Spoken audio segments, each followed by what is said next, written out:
1212, I go by the name of DJ What, and you're now listening to the original Jeek podcast. Let's go!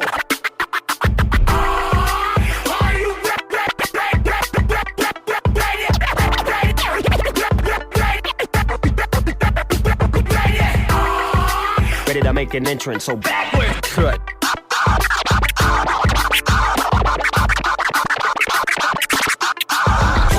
Come on, cut for me. Oh yeah. Whoa, slow down. Whoa, speed up. Fresh. Making me itch.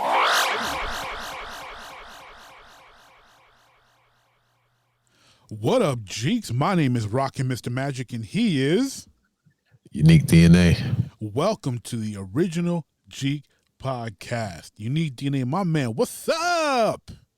What's up? What's up? What's up? What is up, Jeeks around the world, country, all state. Around the world. Oh, jeez. Yeah, I'm not gonna get us messed up today. Not today. Not today. It's gonna be. I'm gonna behave. At least I'm gonna try to behave. We'll make a solemn effort to behave. Yeah, we never do, but we'll try. But we're gonna try. So kicking off this show, I want to give a shout out to the community, to Kevin Brownlee. My man Kevin went buck wild, invited 8 of his homies into the group. 6 hit agree to play by our rules. So 6 of his homies. Not like we have a whole lot of rules, but Yeah, I mean, we don't have many rules. And they're all pretty simple rules that you pretty much see in every Facebook group. Don't be a jerk. Don't be a racist. Don't be a jerk. Just don't be a jerk, pretty much. I mean, it all encompasses into that one thing. Don't be a jerk and say that you agreed to not be a jerk, and we let you in. You don't have to answer any questions. You don't have to. Yeah, we're pretty easy with that. yeah, We're good with that. So yeah, 8 of his people he invited. Hopefully the other 2 say yes. But Kevin, shout out to you. Thank you so much for inviting your fellow Jeek friends to join us in the larger Jeek community. We really appreciate it. And for those who have not joined our Facebook group, if Facebook isn't your thing, if it's not your jam, we do have a Discord server as well. You're going to have to go to either our Facebook or Twitter to find the link to Discord, because we're working on website side of things to be able to direct you to that. But Facebook or Twitter, to get the link for Discord, you can click on the invitation link and join our Discord part of the community. We would love to have you there. So into our first general topic, as always, UNIQDNA, what you been playing, man? So, interestingly enough, I jumped back into No Man's Sky. Which, yeah. So, I don't know if you saw, but I posted that they're coming out with another update this week. Actually, it's supposed to be. And shout out to Hello Games. They've been doing big things with No Man's Sky. With the free updates. I mean, that's rare in these days. And like they're doing big updates that, most companies and developers charge DLC money for. Right. So yeah, they're coming out with another big update this week. So I was like, you know what? I haven't played in a minute. Let me fire up the old PC Steam and jump on. So I jumped on ironically yesterday. And then today you hit me up like, yo, come hang out in the stream. And I'm thinking you're going to be playing Destiny, and I hop on, and what do I see you playing? But No Man's Sky. So I was like, yeah, that was pretty dope. Because you didn't tell me that you got it. You said you were going to get it, but you didn't tell me you got it. Okay, so here's what happened. Okay, so y'all, like 2 months ago, No Man's Sky was on sale, and it was like $30. Yeah, I was pretty sure it was $30. And I was like, I've been wanting to try it out. But obviously it was broken when it first came out, and I was like, I don't know if I should get it. Now, obviously, it's been 4 years since this game came out, so everything I'd heard recently was all good. So I threw it in a couple different groups. I threw it in, shout out to Love Thy Nerd. I threw it in their group and a couple others. Say, hey, No Man's Sky's on sale. Is it worth the $30 for me to get it? Because if it's not, I'm going to save my money. I'll buy something else.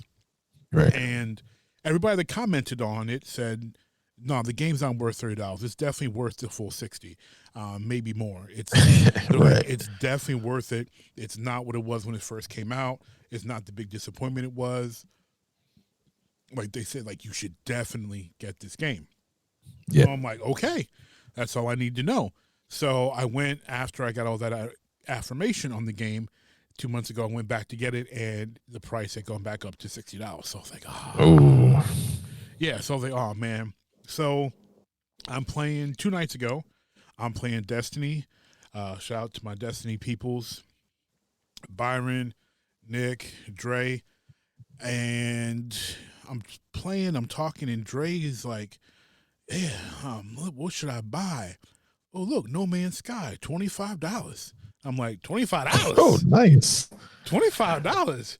He's like, yeah, I mean, I got it back in 2016, but I returned it, and I think I might need to get it again. And I was just like, $25?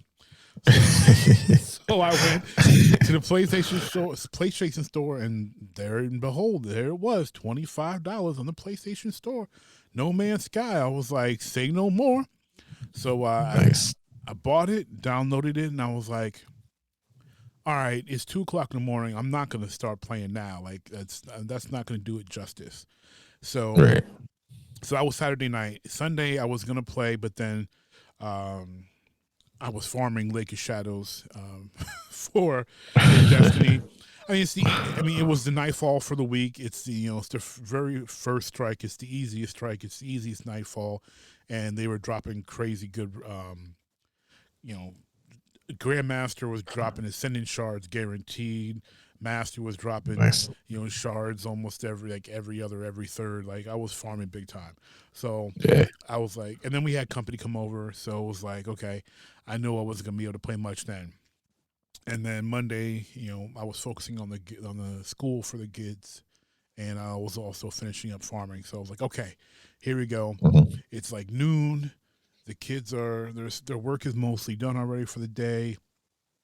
The wife went down to take a nap.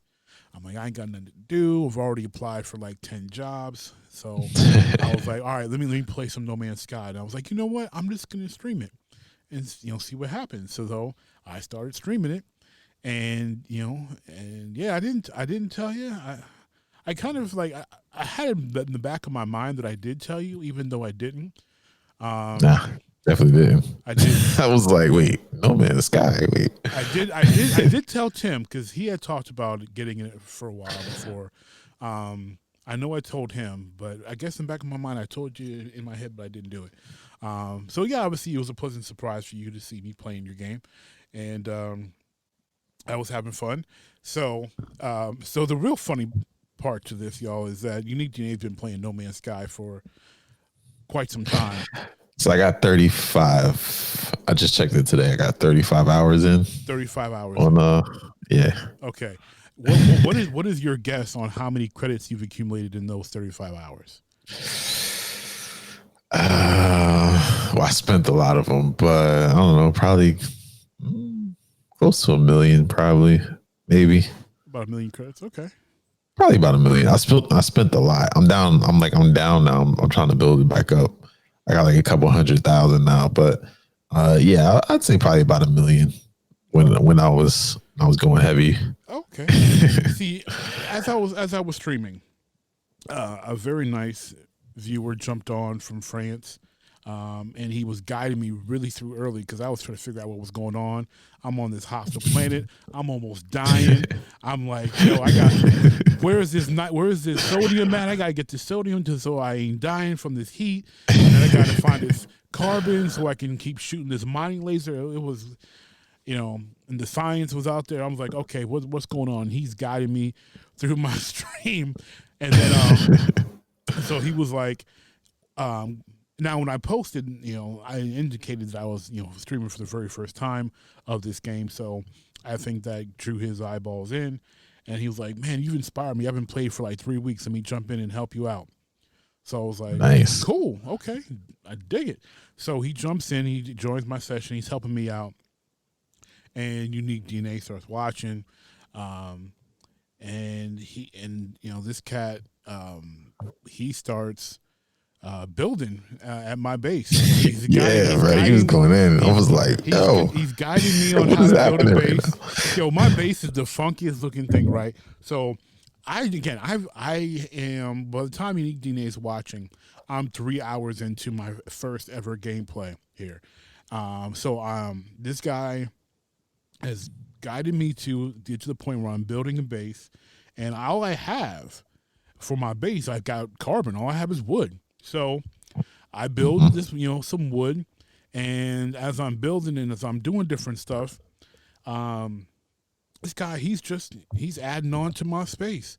And I look up and I realize he's added on a hallway and a row of like storage units. I mean, 5 like on each side, I think. And I'll have to like post a screenshot in the group. So my area, it's wood. It looks like a little cabin. I've got one big room, one small room. It's a little cabin. And then there's a doorway, and then all you see, it's like being in Star Trek and stepping into the holodeck that's turned on, and like you're stepping backwards into into Little House on the Prairie. So it's ridiculous. You got Little House on the Prairie on half this building, and the other half is Star Trek. And then he threw a bunch of solar panels, powered joints on top of the roof, so it's powering up my whole area. And then he put down a whole bunch of pads to summon my my like roving vehicles, ships. Vehicles, your on planet roaming vehicles. And then he put down the pad for landing your ship. I'm like, okay. So and he gave me a mech. Yeah, and he gave me a mech. Right? Which is crazy. I've never met this dude before. Never thought like this is all. This dude is just bursting with generosity. He's having a blast helping me out, and I'm having a blast because the game is just fun, and he was doing this helping me out. So UNIQDNA is watching. He's like, man, you're gonna have more stuff than me, and you like 10 hours in, and I'm like, no, I'm 3 hours, a whole 3 hours in. So for real, bro. Like I was looking at it when I jumped on, and I'm like, so when I jumped on, they started me at my base, and I'm like, yo, I don't even got half this stuff. I mean, like, I got some of it because, I was grinding. And then some of it came with the updates that I missed. Like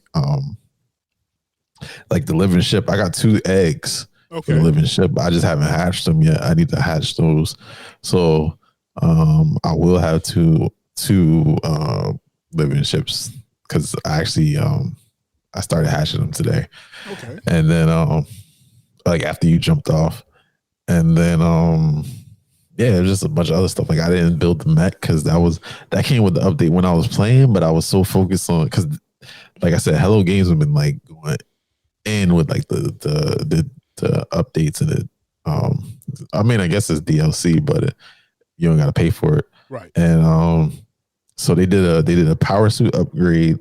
They did and then like a week later they came out with the living ship, or I think it was vice versa. They did it was the living ship first, and then the power suit upgrade, and then another upgrade.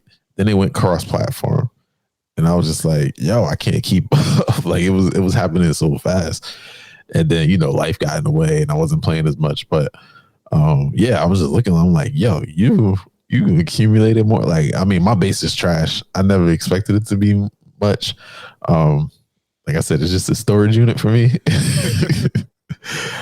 Which is crazy because I actually got 2 of them on 2 different planets. But I was like, I'm not gonna build. I was like, I'm not gonna go in and want a base until I build like my farming unit. Right. Because I'm gonna just build a straight farming base. And I've seen some crazy ones on YouTube.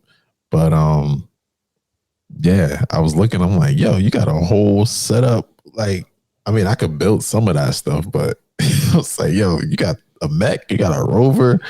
Did he give you a ship? No, the ship was what it came with. He didn't give me a ship. Oh, that was the one you got. Yeah. I was like, dang. And then he had like a whole fleet. So I'm like, yo, is he just going to drop a couple of ships your way? Like all that, because he brought his whole fleet out. Yeah. And I'm like, he was peacocking then. He was showing off his fleet. So So here's the thing. So UNIQDNA is like, man, you gonna have more stuff than me. So that's why I asked him about the credits. So he's like, yo, come to my, jump in the session with him to go to his base. And he's like, come to my base. I'm like, all right, cool. It's like, I'm gonna get off soon because by that time it's been almost 4 hours that I've been on this stream. Mm-hmm. So it was pretty much around 4 hours when I switched over and jumped into his server, into his base. So we go to his base and he takes me inside his area and he's like, come in here. So we go up into his, like, his base is ridiculous. So we go inside. Yeah, his base is dope. He's throwing on, and he's like, all of a sudden, I'm seeing here, gave you this, gave you this, gave you this, gave you this. And so he's like, all right, come on. I'm like, okay. He's like, follow me. So we go back outside. We jump in the like the bike, like looking Rover ones. We jump in those. We drive to this thing. We go inside, and there's these like merchant guys there. So he's like, all right, sell the stuff I gave you. So I'm like, okay. So I start selling this. I'm like, all right, wait, I didn't have this. So I sell that. I didn't have this. I didn't have this. Like, wow, you gave me a bunch of that. I didn't have this. Oh yeah, he went and got all that gold for you too. Because that's when I jumped on. He was like, oh, I'm about to go get some gold for you. Well, he didn't even give me any gold. That's the thing. I don't even know what he used the gold for.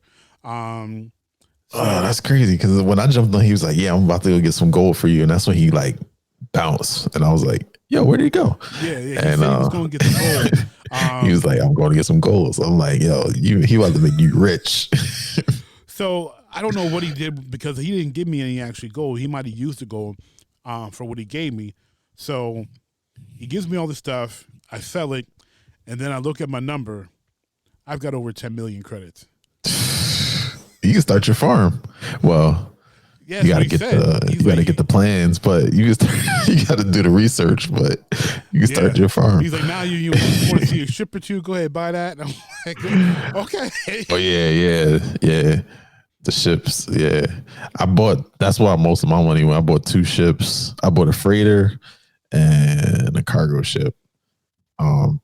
Just because you know me, I'm a collector, so I was like, I want everything with inventory. I need big inventory. So that's where my money went. But yeah, because the ships is like a big one is like a couple 100,000. And then like the cargo ship I actually salvaged it. Okay. So I got that one for free. And then I used that one. I traded it in for a bigger one, and then I split the difference. But which is that's another thing I like about the game too. Like you can find stuff on different planets. Mm-hmm. Like you find ships and stuff, and then you just fix them up. Like you got to find the materials. You fix them up, get them flyable, and then you can go. You can trade them in, sell them for other ships. Like the game is dope. I mean, I know it was like a huge letdown when it first came out. That's why I didn't get it when it first came out. But since then, the last like 2 years, I say, it's been fire. Like I'm like, yo, this game is dope, and then they just keep releasing updates. I'm like, I'm trying to figure out how they're making money because there's no that I see, and there's no microtransactions. Yeah, there's no they're not selling no DLC. And they just keep releasing all these updates. I'm like, yo, are they like just making money off of people like recommending it? Like, yo, you should go buy the game now because it's actually pretty dope. Because like, I'm trying to figure out how they're doing it. I mean, I glanced at the article you posted yesterday, and the newest one that you posted, Origins, the newest one, that is going to be their 12th DLC. Yeah. Crazy, right? 12 in 4 years. How crazy is that? And all of them were free. Yeah. That's impressive. That don't happen in 2020. For real. Or in the last 10 years for that matter. Like, and then like, it supports VR. So if I got PlayStation VR, I could rock it with that. It's cross. That's why I want the Oculus. Right? Yeah. I mean, it supports crossplay because you were on your PC. Me and I'm gonna shout him out here. Lowthist 06. If you're on Twitch, give Low LOW this TE 06. Maybe it's Lowthist Tay 06, something like that. He's French, so it's probably like Tay or something like that. But give this man a follow on Twitch. super kind, super cool, super chill dude. We played a little bit. Dean and Gideon was there. We kind of all three were in one group for a little bit before he had to go eat because he was on with me the entire 4 hours. Like the entire time he was there. He took a break, I think, for like 10 minutes to go smoke or something like that. And he came back with it. The rest of the time, he's like, man, I'm hungry. I'm like, dude, you've been more than kind. Like, go eat, bro. Right. I can't be on much longer anyway.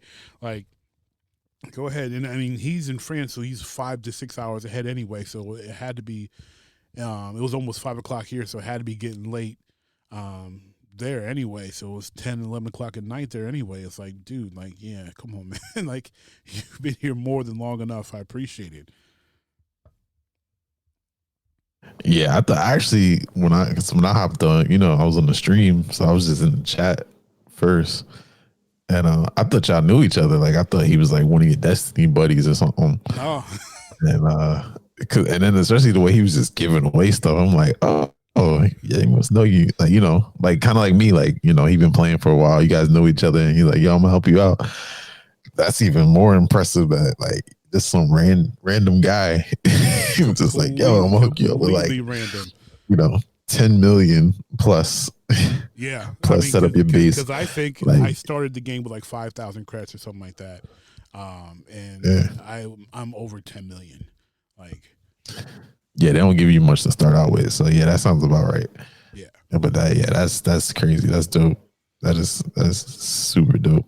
So we are playing kind of jealous Sky, y'all. We out here. We playing out here. I've accumulated a massive amount in a very short period of time, thanks to some extreme generosity. Like, wow, super cool story to be able to tell. Yeah.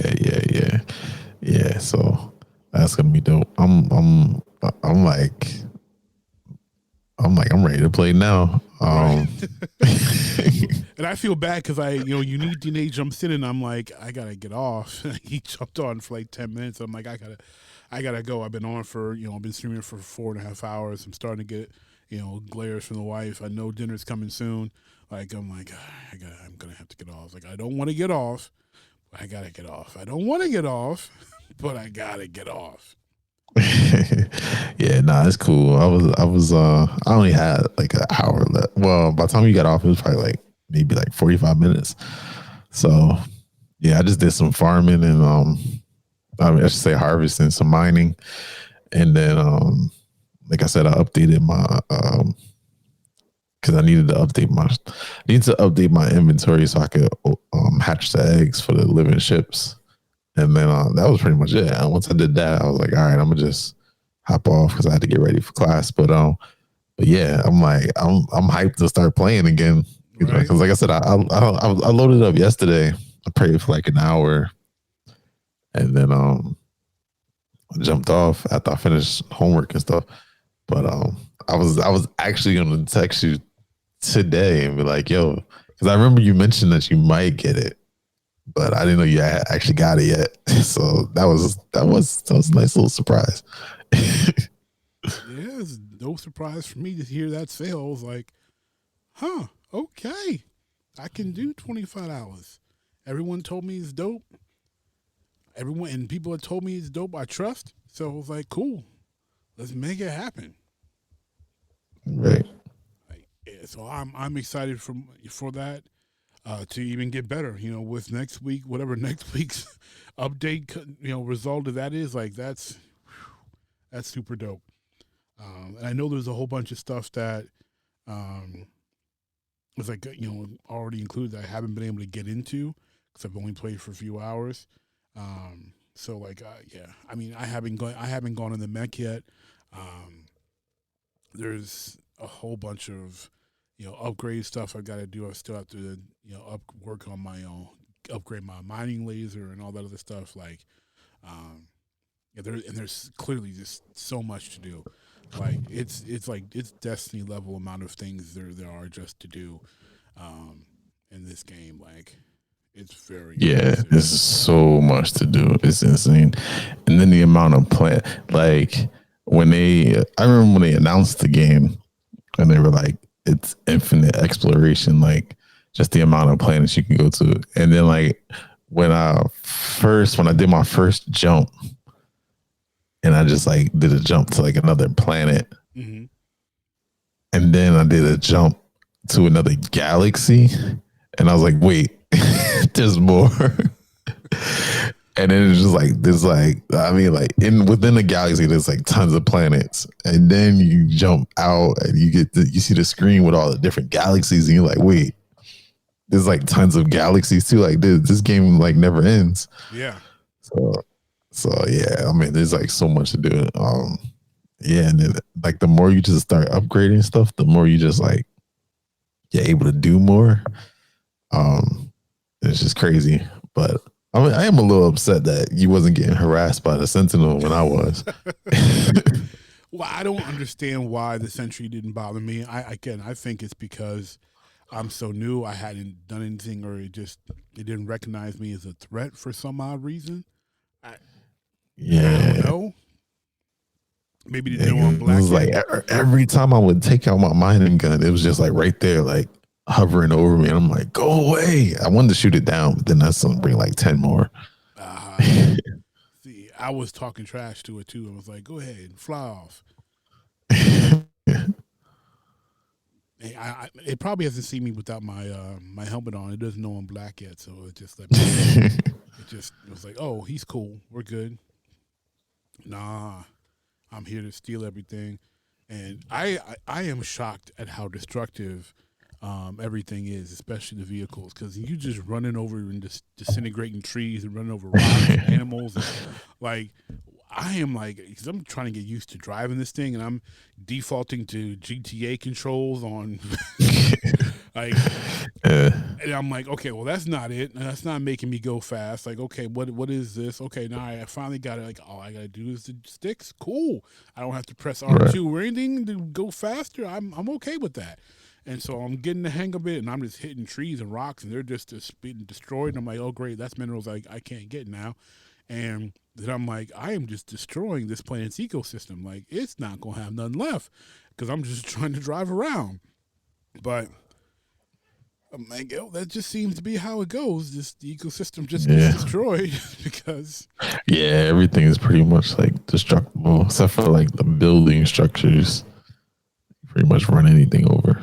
I was like, okay, I'm just, wow, that's new, and but really cool. And the last planet we were on, why that planet got to be like a carbon copy of Planet Vegeta? I'm sorry, not Planet Vegeta, Planet Namek. That thing, the trees, the greenish blue water, the blue grass, it was Planet Namek. I expected to see Goku and Vegeta and Frieza and Captain Ginyu out there fighting. Like, that place looked straight up like Planet Namek. Yeah, it did. It was like very bluish and green turquoise I can't talk. Turquoise color. Get it out. You can do it. Spit it out. Spit it out. Yeah, it was dope though. That was a cool planet. He got a nice base. My planet's kind of boring. It's like a desert. I like his. It's all green and it's got like water and stuff. Yeah, it was like a lush planet. I was feeling. The only thing, my planet doesn't have sentinels. I intentionally went to a planet with no sentinels to build my base. That's a good question. Because they're just a pain. Well, yeah, I mean, they are, but I'm guessing they only keep it kind of exciting in a little bit. Oh, yeah, they do. They make it fun to kind of, be all over the place. But, is there any story behind kind of annoying. The Sentinels? Yeah. Not that I know of. But I'm guessing there probably is some story in there. I just might not have seen it yet. But it seems like they're like the planet keepers. Like they protect the resources and all that stuff. Because it doesn't seem like your character's a space criminal, at least not from what I can tell. So it's like if I'm just an explorer and I'm exploring and I'm curating resources, like why would it care? Yeah, I think they just protect the planet resources, make sure you don't deplete the planet of resources. I never actually looked into it. I'm gonna have to do that one of these days. Look into like why they exist, but they're annoying. But to your point, they do keep it exciting because when you're like I've been to some planets where like most of the planet is gold. Okay. And so you're just mining like tons of gold and like they're right there. And so like you gotta mine some and then you gotta like either shoot them down, which usually just brings more and they just swarm you. They're like bees. Or you just hurry up and get back to the ship or get back to your mech suit. Just like fly off to another part to get away from them and then start mining again. So it definitely keeps it interesting because you're like constantly watching your back and trying to survive, but you're also like trying to get your resources up and all that. So yeah, it's just annoying to me. So I'm just like, I'm just trying to survive out here, make some money. Well, let me ask some you this. credits. What level do you play on?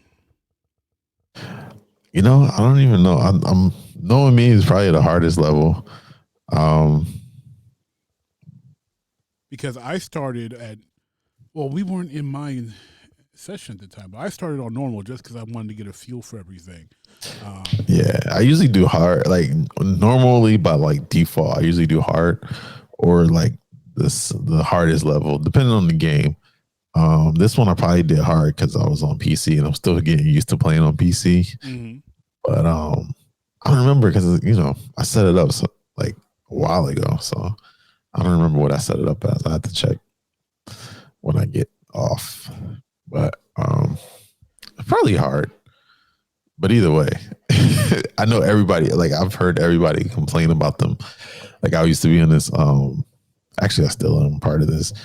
The No Man's Sky Reddit. There's a Reddit. Of course there's a Reddit. Of course, there's a Reddit for everything. Yeah. It's like, of course there is. And I remember when I first started, everybody was like, oh yeah, like commenting about them. Like when they would be talking about different like missions. Cause usually I would go in there for like stuff that I was stuck on or if I was trying to figure something out. And like they would always like bring them up. I hadn't seen them yet because I guess I wasn't a high enough level. Okay. But then like once I saw them, it was like every planet I would go to after that, it seemed like they were on there. And yeah, they were just like a pain. I mean, they're not super hard. Well, some of them are. Most of them are pretty easy to beat. But like I said, once you like knock down 2 or 3, they just come in and they just swarm.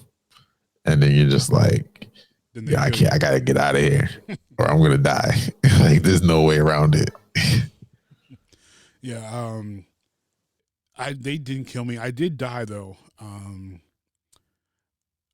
Initially on the very first planet you load in on.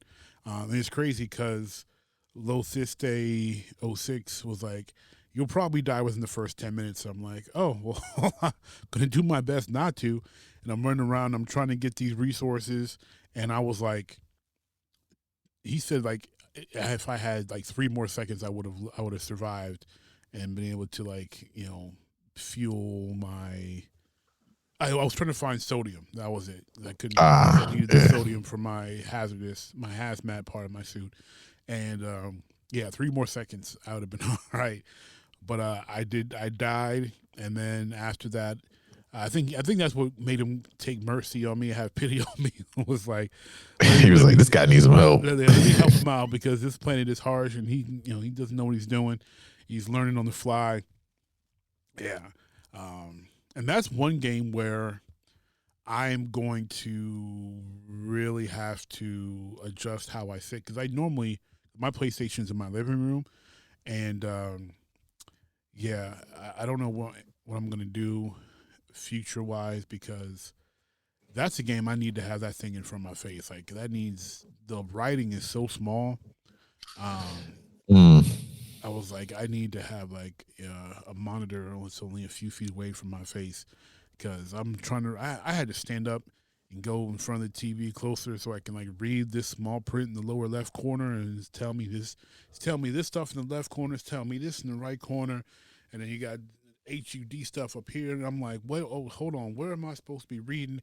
None of it's big, and not like my eyesight's that bad, but it was really small, the font, really small type, and I'm like, all right, let me get closer so I can figure out what I'm doing.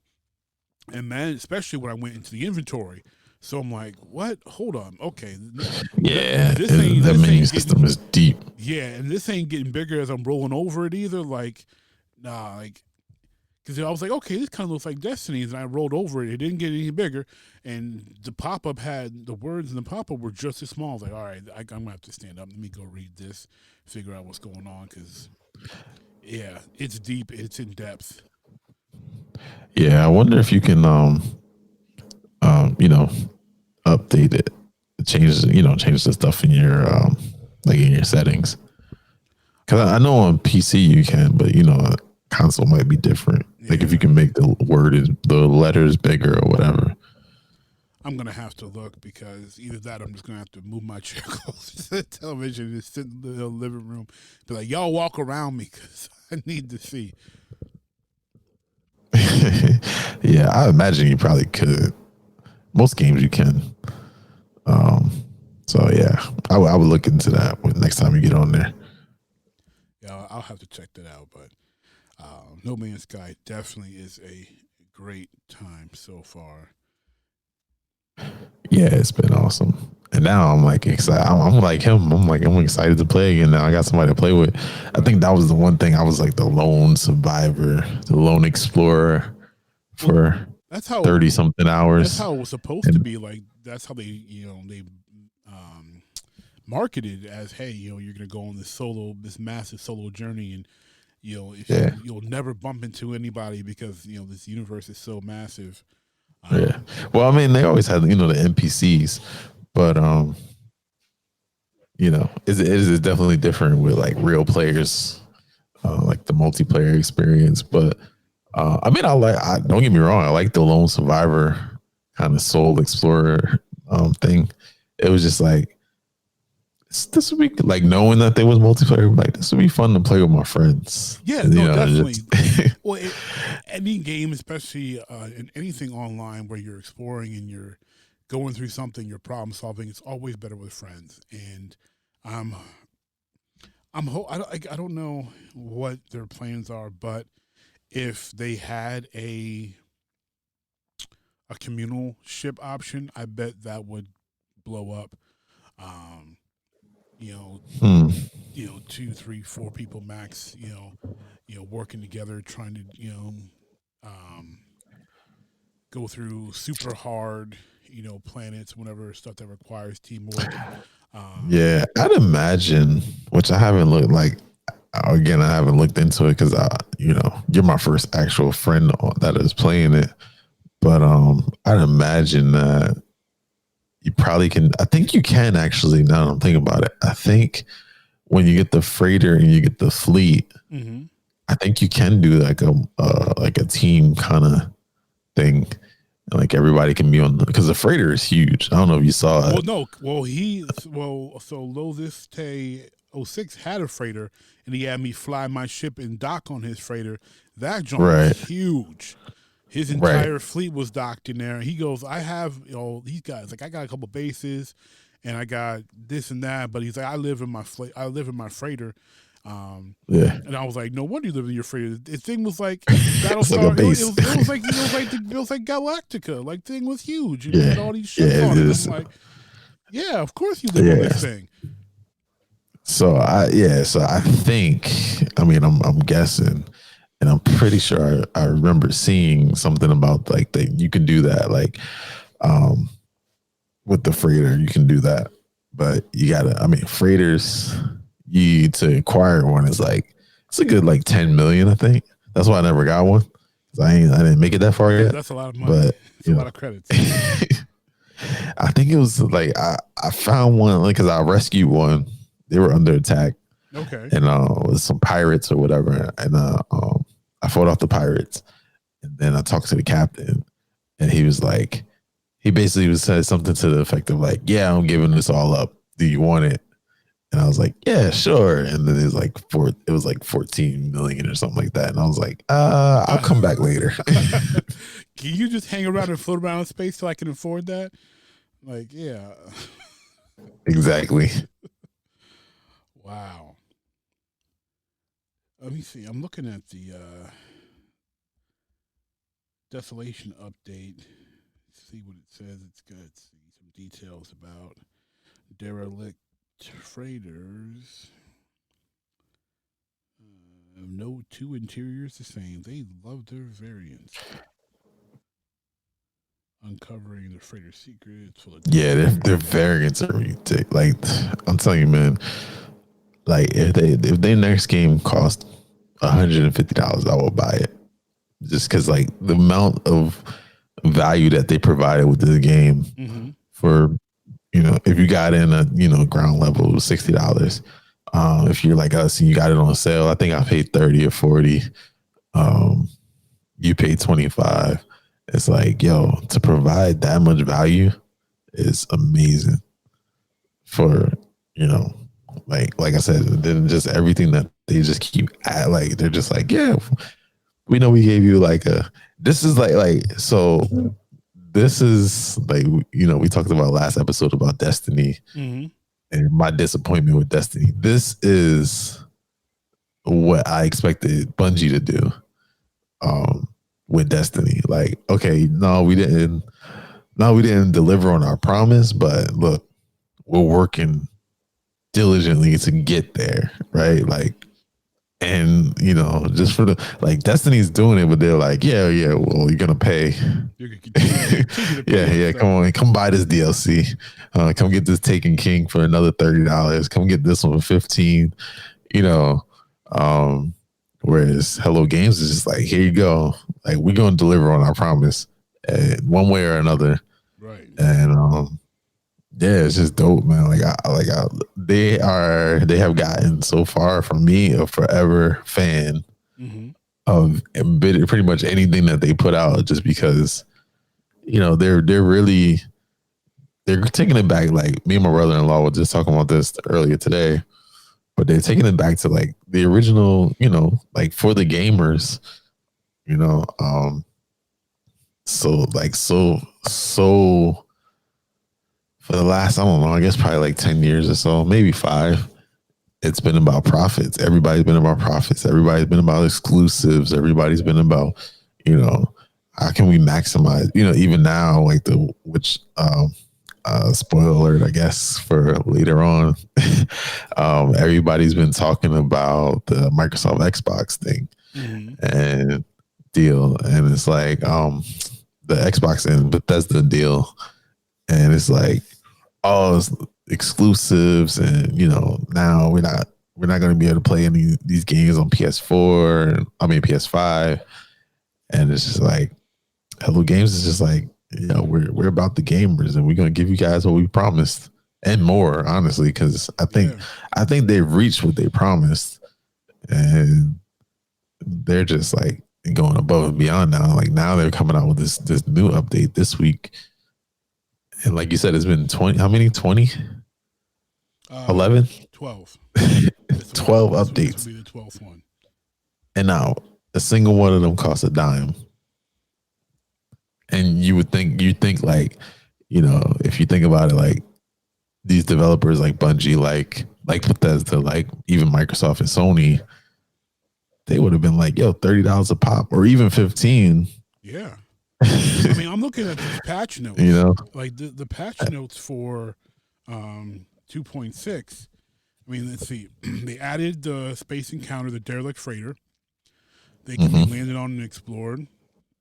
My light's going SOS at me. I don't know why. They contain large volumes of valuable salvage, as well as new rewards. Each star system has one derelict freighter style. Derelict freighters are home to new hostile enemies. They contain procedural generated stories with dialogues and lore to be found in story content. Let's see. Emergency broadcast receivers. are expensive, may escalate in accordance with demand. Prices reset each day. Each week, iteration Helios offer free emergency broadcast receivers. The freighters offer many lucrative rewards. Sell-a-day logs for nanites are standing. Upgrade station on freighters can be used to recolor your freighter. Storage containers built upon a freighter now have new tabs for the inventory. Updates from the capital ship, expedition UI, new items, the anomaly detector, ability to add custom title to your player name, update to the boltcaster damage, sentinel weapon speeds updates, tighten the FOV while in a whole bunch of combat updates. I mean, about 20 combat updates listed. 6 mission updates listed. And we haven't even gotten to crashes yet. This is all just like updates. Yeah, it's crazy. Yeah, like HUD shows a damage indicator when jetpack broken. Like whole bunch of stuff. It's a long list of things from 2.6 here, which is the one we're on, Desolation. Yeah, I'm looking at the combat in this video here on the website, and I'm like, it's like this is like a scene from Alien where he's just trying to shoot his way out with all these creepy little bug things coming at him. Yeah, I'm gonna make sure I have some weapons before I come across any of these freighters that are out there rusting and try and go exploring, because it's like less threatening Thrall and Destiny coming at them, and got some. Looks like some ghost jellyfish that are green coming out. Another one, this other one.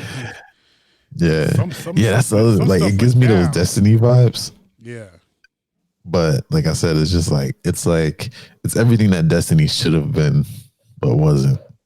The only thing I haven't seen yet, and I could be wrong, but I haven't seen any of the MMO.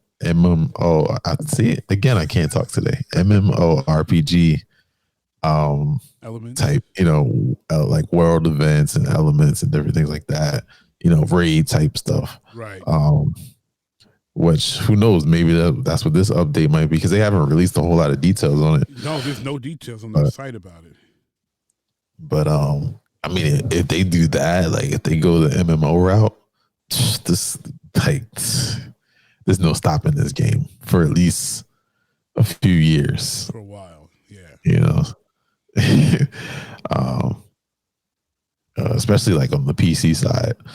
On the console side, people might have to upgrade to the PS5 or whatever, or the Xbox Series X. But knowing the way they're doing things, they'll just like let you transfer all your data over, and you just start where you left off, which would be dope. Yes. But yeah. I mean, I love it. So yeah, that was a long roundabout to say that. Yeah, I'm playing No Man's Sky again. I am now playing No Man's Sky, and we're both playing No Man's Sky. Yeah, and I just copped Tales of Vesperia on sale for $12 on Switch. So, yeah. Okay. So I just started playing that. Like, I don't know, in the last couple of hours. But yeah, it was 12. I want to say it was $12.99. So yeah. $12.99. I might. No, I can't. I'm not gonna look at it. Nope, I'm not gonna do it. No. It's the definitive edition, by the way. It's not even the. Oh no, because I standard edition. Because I have Persona 5 is $25. The definitive edition is in my cart, and I'm trying not to hit it. Excited how great Persona 5 is, and I'm like, ooh, JRPG. It looks great. I don't know if I can do it. Yeah, I had to do it, man. Tales of Vesperia been in my cart. In my wish list for like a minute. And then, as Nintendo does, they sent me an email like, hey, Hey, an item on your wish list is on sale. Come by. Click buy. Enter your card. Thank you. Buy now. Buy now. Yeah. Well, Jeeks, we want to know what you're playing. Are you playing No Man's Sky? Are you going to cop No Man's Sky like I did? If so, we will definitely be playing with y'all because we out here. We are definitely out here exploring this universe. We can have a Jeek planet and everybody have a dope base on Jeek planet, because there's mad planets that have not been discovered, like tons of planets that have not been discovered in this universe. Tons. Like so many planets that have not been discovered. And when you go to a planet that's been discovered by somebody, and it says it, so yeah, we can form our own corner of the massive universe in the galaxies, many galaxies. Yeah. Taking over for the 3099s to the 4000s, y'all. Let's do it. Let's do it. Let's do it. So we're going to move on to our quick hit topics. First quick hit topic of this episode. Adidas has some new Star Wars kicks, but big caveat, they are in kid sizes only. So UNIQDNA, take a click, take a look. Would you cop these for your boys? Yeah, I definitely would. The is that Kylo Ren or Darth Vader? I don't know. I can't tell. I'm assuming it's probably Kylo Ren, the black and red ones. Yeah, it's first order. Yep. Yeah, I would definitely get those for them. Those are dope.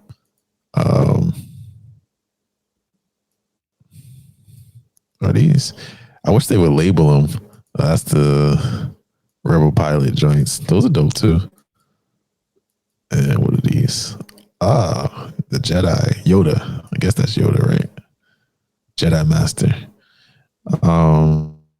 Rebel Pilot joints. Those are dope too. And what are these? The Jedi Yoda. I guess that's Yoda, right?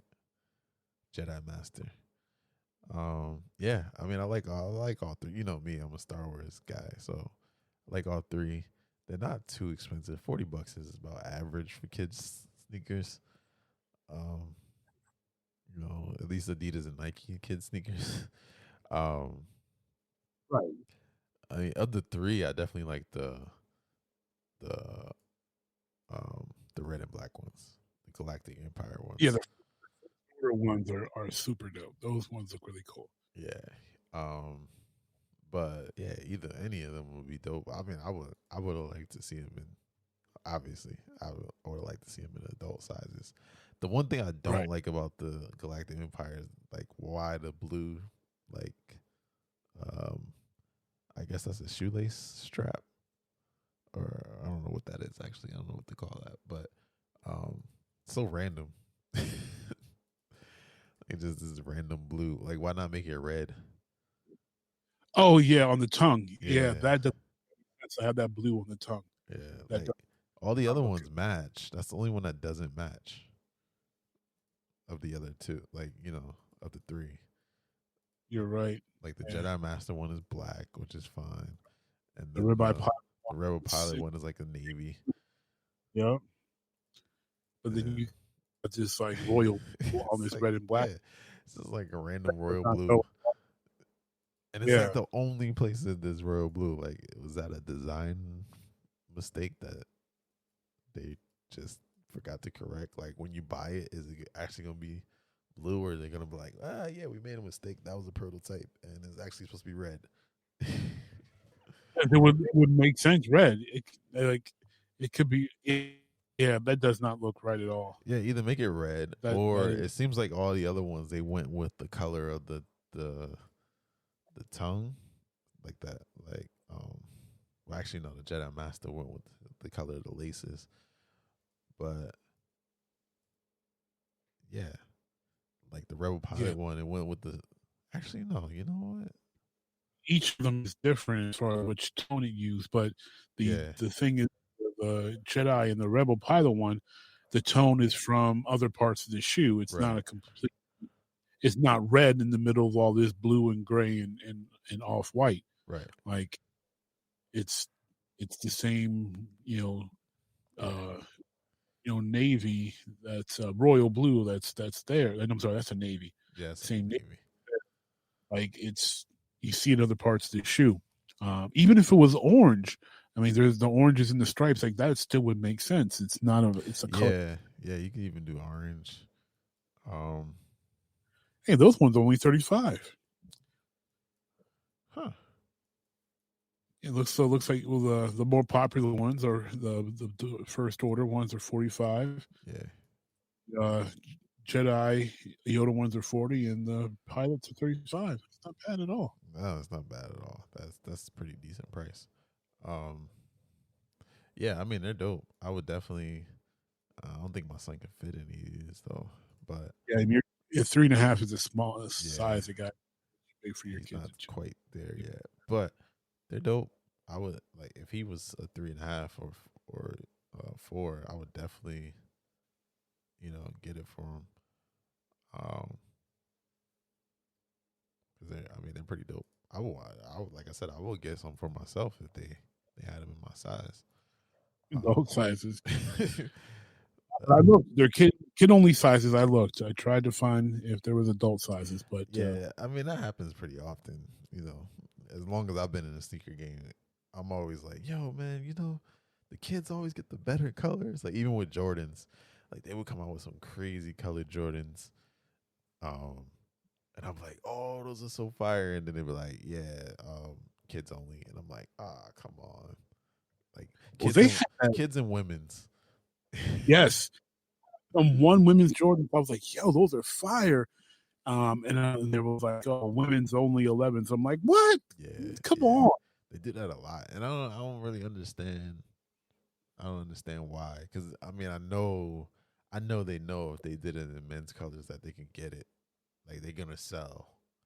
So Absolutely. It's like, why do you? Well, they had the that were women's for like only for a while or whatever. It was supposed to only be women's, and they released it in men's up to like a 12 or something. Yeah. Like yeah, of course I want gold J's. Like who doesn't want gold J's? Right. So yeah, I don't know what Nike and Jordan's idea behind only doing that is, but yeah. Like as far as these go, they're dope. I'd say cop. Definitely a cop. Definitely a cop. Ironically though, I'd speaking probably on pass on the Galactic Empire just because of that royal blue. Yeah, just that just thrown in there does not make sense. Not at all. I'd have to pass on that personally. If they were men's, like, no, I can't. It just sticks out.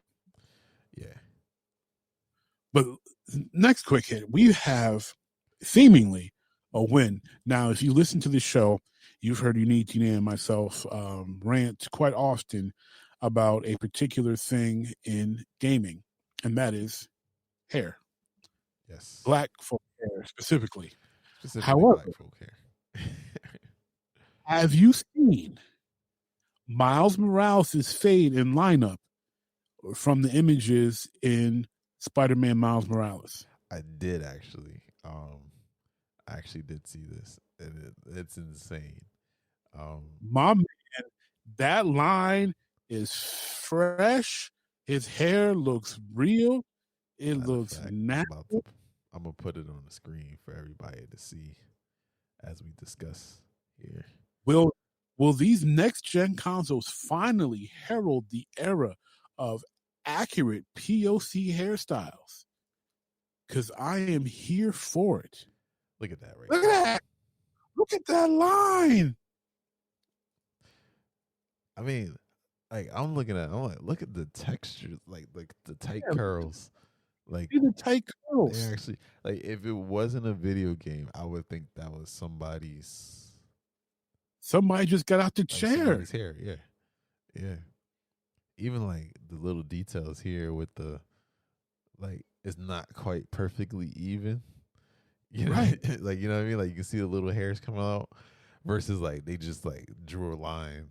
Like right, it's like individual hairs there. Just Like, oh man, the detail on that is crazy. Like, that's nuts. That's crazy. That just looks. That looks like a fade. My man just got his fade. Even He the just got eyebrows. Like, yeah. it's crazy. So that brings me to the question: will we get good character creation hair now?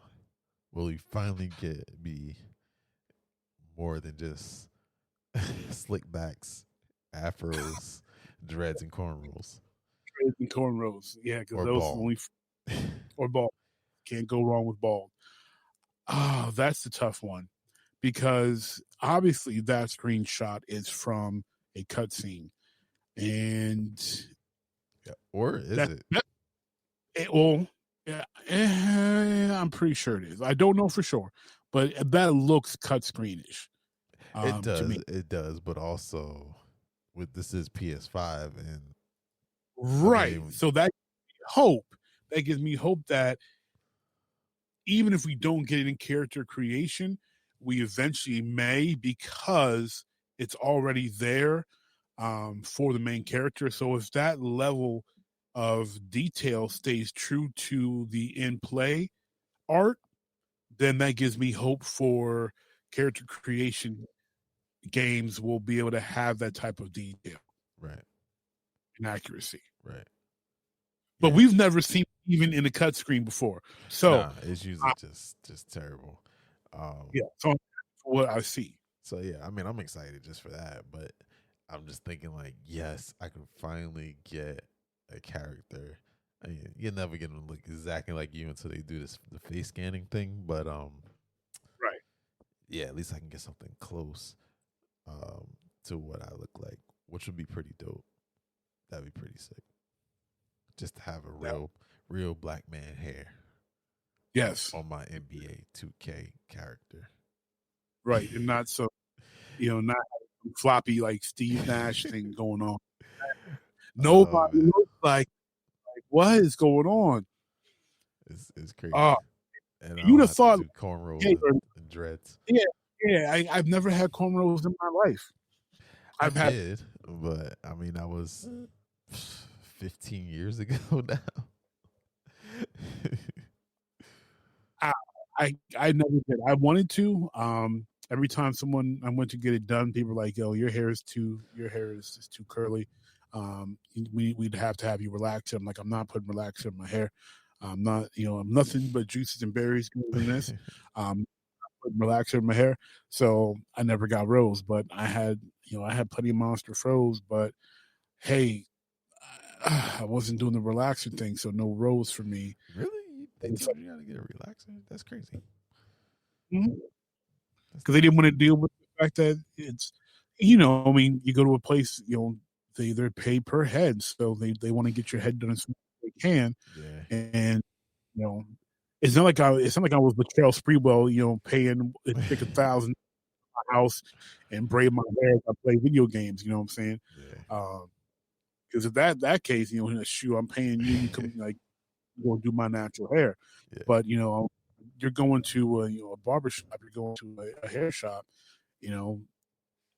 they they're, unless they know you're going to pay them some super big tip, they're not going to want to spend the extra time working with your natural hair. Yeah, that's true. Yeah, I mean, I like curls. My hair is ridiculous. I got lucky because my mom was a licensed hairstylist, so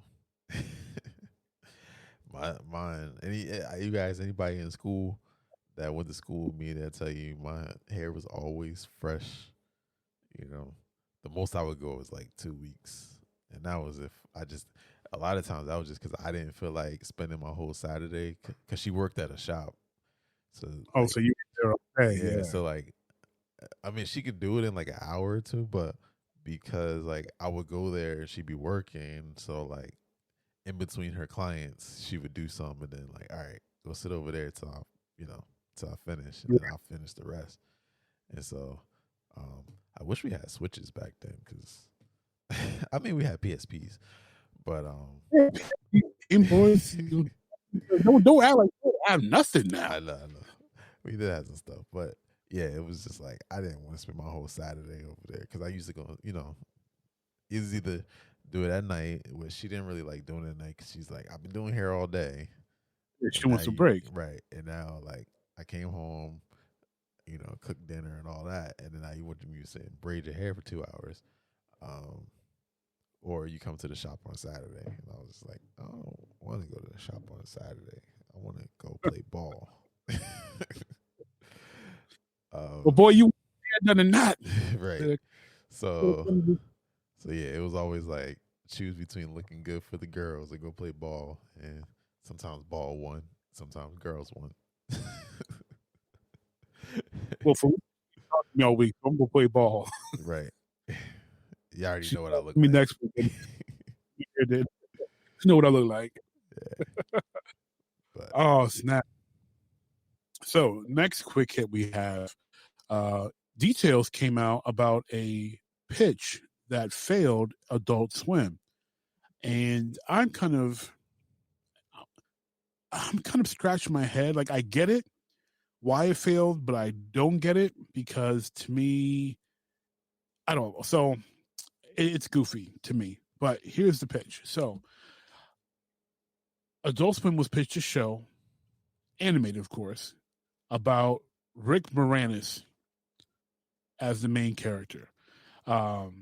A young man had an idea waiting in line that Rick Moranis would be the hero who retired from his acting career to save the universe. And it went so far, he won a contest. It went so far as to having art created for it to depict it. But unfortunately, it did not get past the pitch.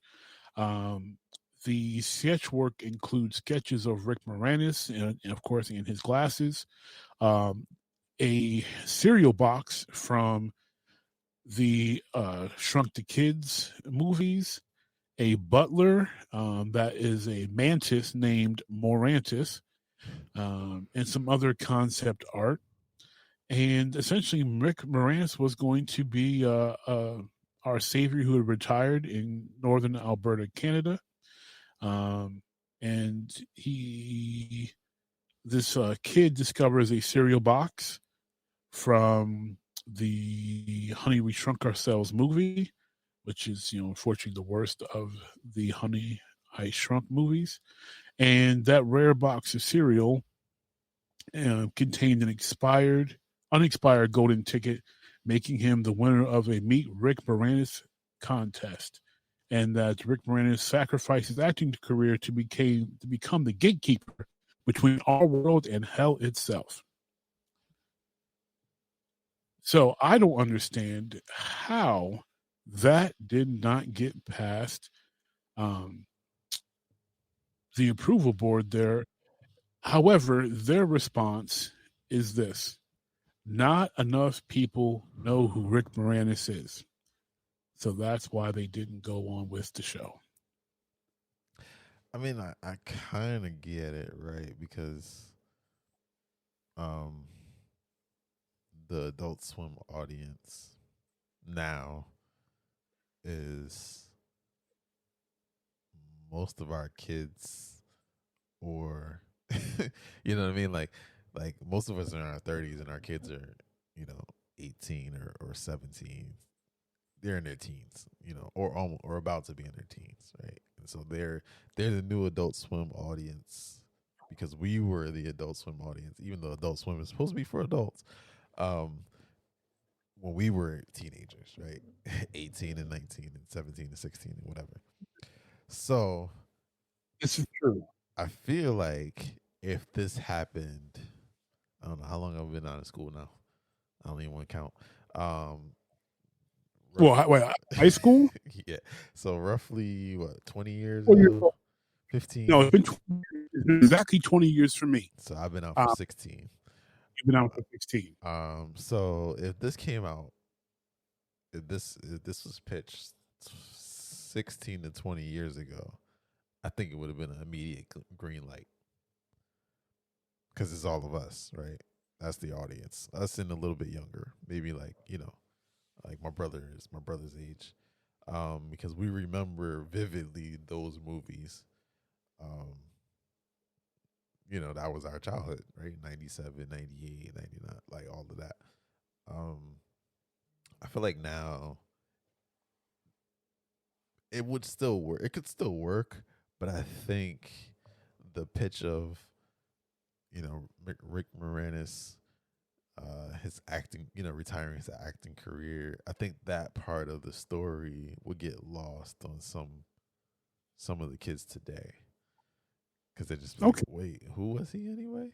You know what I mean? Like for us, it was like, oh, like it fits with the story in a sense, right? Like it kind of fits with reality. Because we're like, yeah, well, we haven't seen, like, you know what I mean? It just kind of like brings it into reality. Like, yeah, we haven't seen Rick Moranis since, like, let's say early 2000, right? With the exception of like, a few cameos here and there. So it's like, whatever happened to him? And it's like, cameo. huh? Moranis he wasn't even doing cameos. He was just gone. Right. Well, he did. I think he did one or two. I don't think here and so. there. Some small. I was reading the article. It said he did a couple small things in the 2000s, brief appearances or whatever. But yeah, I think that's where you can connect the story better to the audience, right? Because it's like, yo, what if that's really what happened? You know what I mean? Like, what if, even though we all know it's fiction, but it's like, you just kind of get that little bit of like, what if he did give up his comedic career to save the world? And like, you can connect to it. But it's like, kids today are like, huh? Who is this guy? Wait, what do you mean he was a comedian? Like, I don't, you know what I mean? Like, I think there's just too much of the nostalgia in there for the audience today. Granted, we would watch it. But I mean, that's a great point because we're, like you said, we are the original Adult Swim audience and we were teenagers. We have to face it, kids born in 2000, they are 20 years old now. Right. They're the ones who'll be watching current Adult Swim, and they weren't alive to remember Rick Moranis in the 80s and 90s. Like, because, I think Rick Moranis, I'm thinking Ghostbusters. I'm thinking Little Shop of Horrors. I'm thinking Spaceballs. I'm thinking Honey and Shrunk the Kids. I'm thinking, Little Giants. I'm thinking the Flintstones. Like, there's, he was all over in the 80s and 90s, and then, he disappeared. Right. After that, and I think he did only voice work in the early 2000s, and then he didn't do anything at all until whatever. I think he made his like a first cameo like 2 years ago. Because I remember reading an article like, "Hey, Rick Moranis did a cameo on some ABC show or something like that." I think it was his Dark Helmet. Which again, probably the kids watching were like, "Who's Dark Helmet?" Right. He kind of looks like Darth Vader, but shorter. Yeah, it was Darth, super oversized helmet, Darth Vader. If you haven't seen Spaceballs, you need to watch Spaceballs.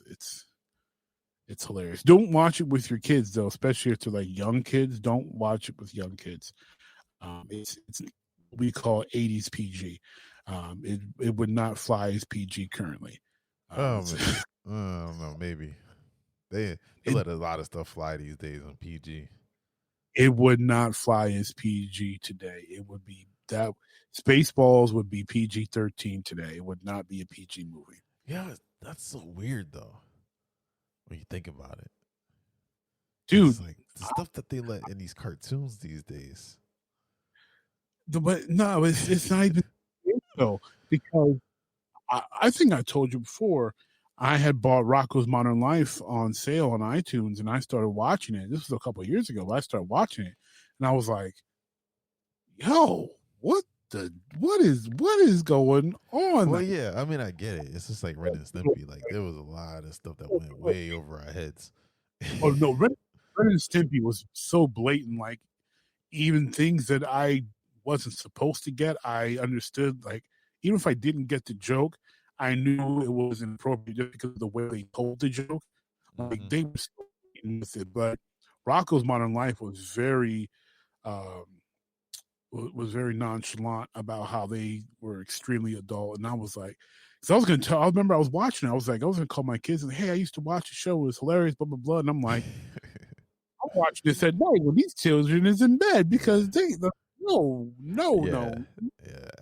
I mean, I did realize that, but I'm just like, it's weird because you look at like shows that the kids watch now, like SpongeBob and these different things, and like they have some of that stuff in there too. It's different. It's a different type of humor. Like like our humor back then was I guess it was very crass and whereas like now it's like it's similar but it's not as crass. It's more kind of like just I don't know what the word would be. But when we were kids, it was very balanced. Like there was crass humor all over. Where now you'll get super innocent shows, regular shows, and then you'll have one or two shows that are completely insanely over the top. So it gives this false dichotomy as far as what the level of content is. When we were kids, almost everything had a equal amount of crassness, for lack of a better term. So like I was watching Big like 2 weeks ago, and I forgot they dropped an F-bomb in Big. Well, Big. You know you're allowed to. Well, you're allowed 2 in PG-13. But this is an 80s movie. This is a PG movie. Yeah. And not only F-bombs, the kid is dropping F-bombs. You know what I'm saying? This is, the kid's a child actor. Yep. Like and that's big of like that is like the family movie. Yeah. And I'm like, hey, I forgot how much cussing they be doing up in this movie. Yeah, this is I actually remember that because a kid that I went to school with in middle school, he like I think it was like 7th grade maybe. He went on Broadway to do Big, and I remember him talking about that. Like I get to say curse words.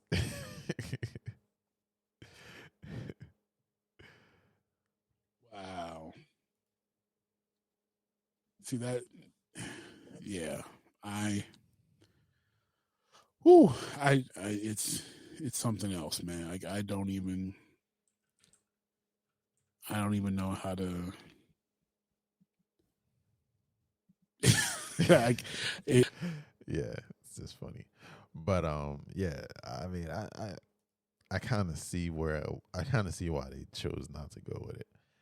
I think they still could have made it pretty successful because, like I said, we will watch it, especially knowing that it's being voiced by Rick Moranis himself and all those different things. Because it's just it's some if nothing else, it's a nostalgia fest, and this current generation has learned how to cash in on the nostalgia fest. So essentially, we're in a position as a parents now where we're like, okay, well, we see a review of a show and we're like, okay, well, that's not going to fly. So let me try to find something that my kids can watch. And we think, all right, let's go back to our past. Let's go back to the good old days. We'll show them some of that good quality stuff we grew up on. Then we start watching that and we're like, oh, snap. Yeah, that's not okay. That's actually worse. Nope. And I think partially is because we watched a lot of stuff. Like first time I saw Back to the Future was on regular TV. It wasn't the theatrical version. So there was a lot of, there was a lot of things that were edited out for television. A lot of stuff.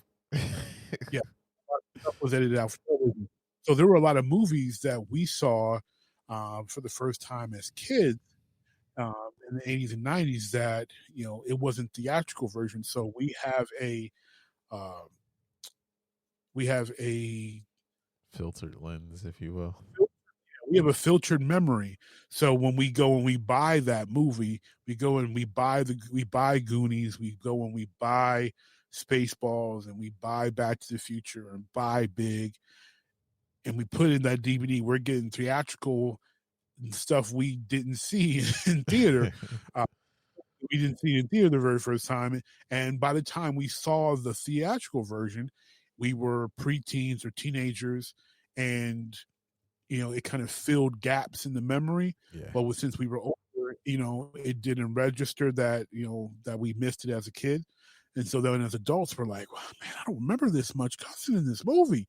And then it's like, So I was thinking, I was racking my brain. Like, I don't remember all this language in Back to the Future. I don't remember all this. I'm like, and then I think back on how I watched it, and I'm like, oh, my parents taped it. And it was on a VHS, and I'm like, hold up. They taped that off of regular TV. That's why. Yeah.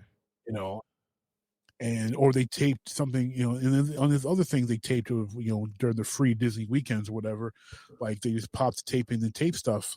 But I was like, yeah, remember this was edited for commercials. And I was like, oh, okay, you could say a whole lot in the theaters back then, but you couldn't say that stuff on TV. So they couldn't broadcast it on TV. So I was like, okay, this is starting to make sense why I have such a neutered memory of these films and these, you know, that I grew up on that I think are going to be wholesome, super wholesome, and more wholesome than stuff today. Where I'm like, you know, I can't say that that was more wholesome. Today's might be a bit more wholesome than it was when I was a kid. Right. Yeah. You know. I mean, yeah, that's true. That's definitely true. I can agree with that for the most part.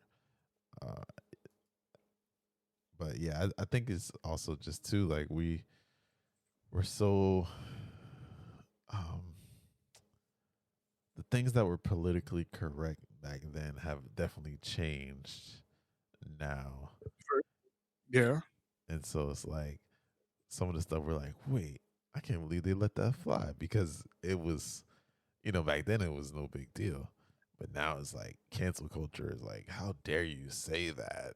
You know, like I know for a fact, like some of the stuff that was on like Rocco's Modern Life and Doug and Doug was pretty wholesome, but very tame. Yeah, Rocco's Modern Life, Ren and Stimpy, Dog.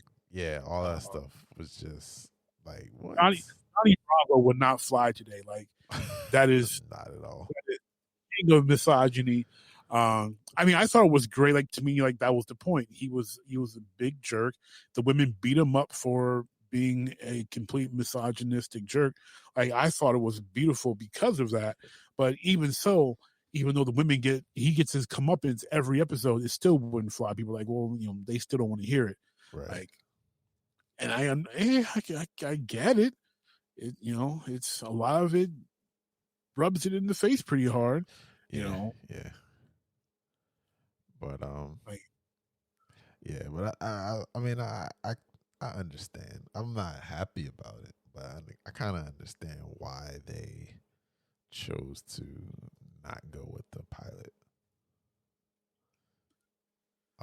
or I should say the pitch. Yeah, with the pitch. Yeah, I mean, I get it too, because today's young adults, you know, they were born in 2000. I mean, or the late 90s, like they don't remember Rick Moranis. If they do remember him, it's gonna be from Honey, I Shrunk the Kids. They don't remember anything he did in the 80s. Right, if they even ever watched that. So essentially, if they even watched it, right. And the only thing that they probably watched of his from the 80s would have been Ghostbusters. See a review of a show, and we're like, okay, well, that's not, you know, and he's a minor character in that. So, and we think, all right, let's go back to our past. Let's go back to the good old days again. If showing some of that good quality, and I'm thinking like it would really like, because Adult Swim. There are people our age who still watch Adult Swim.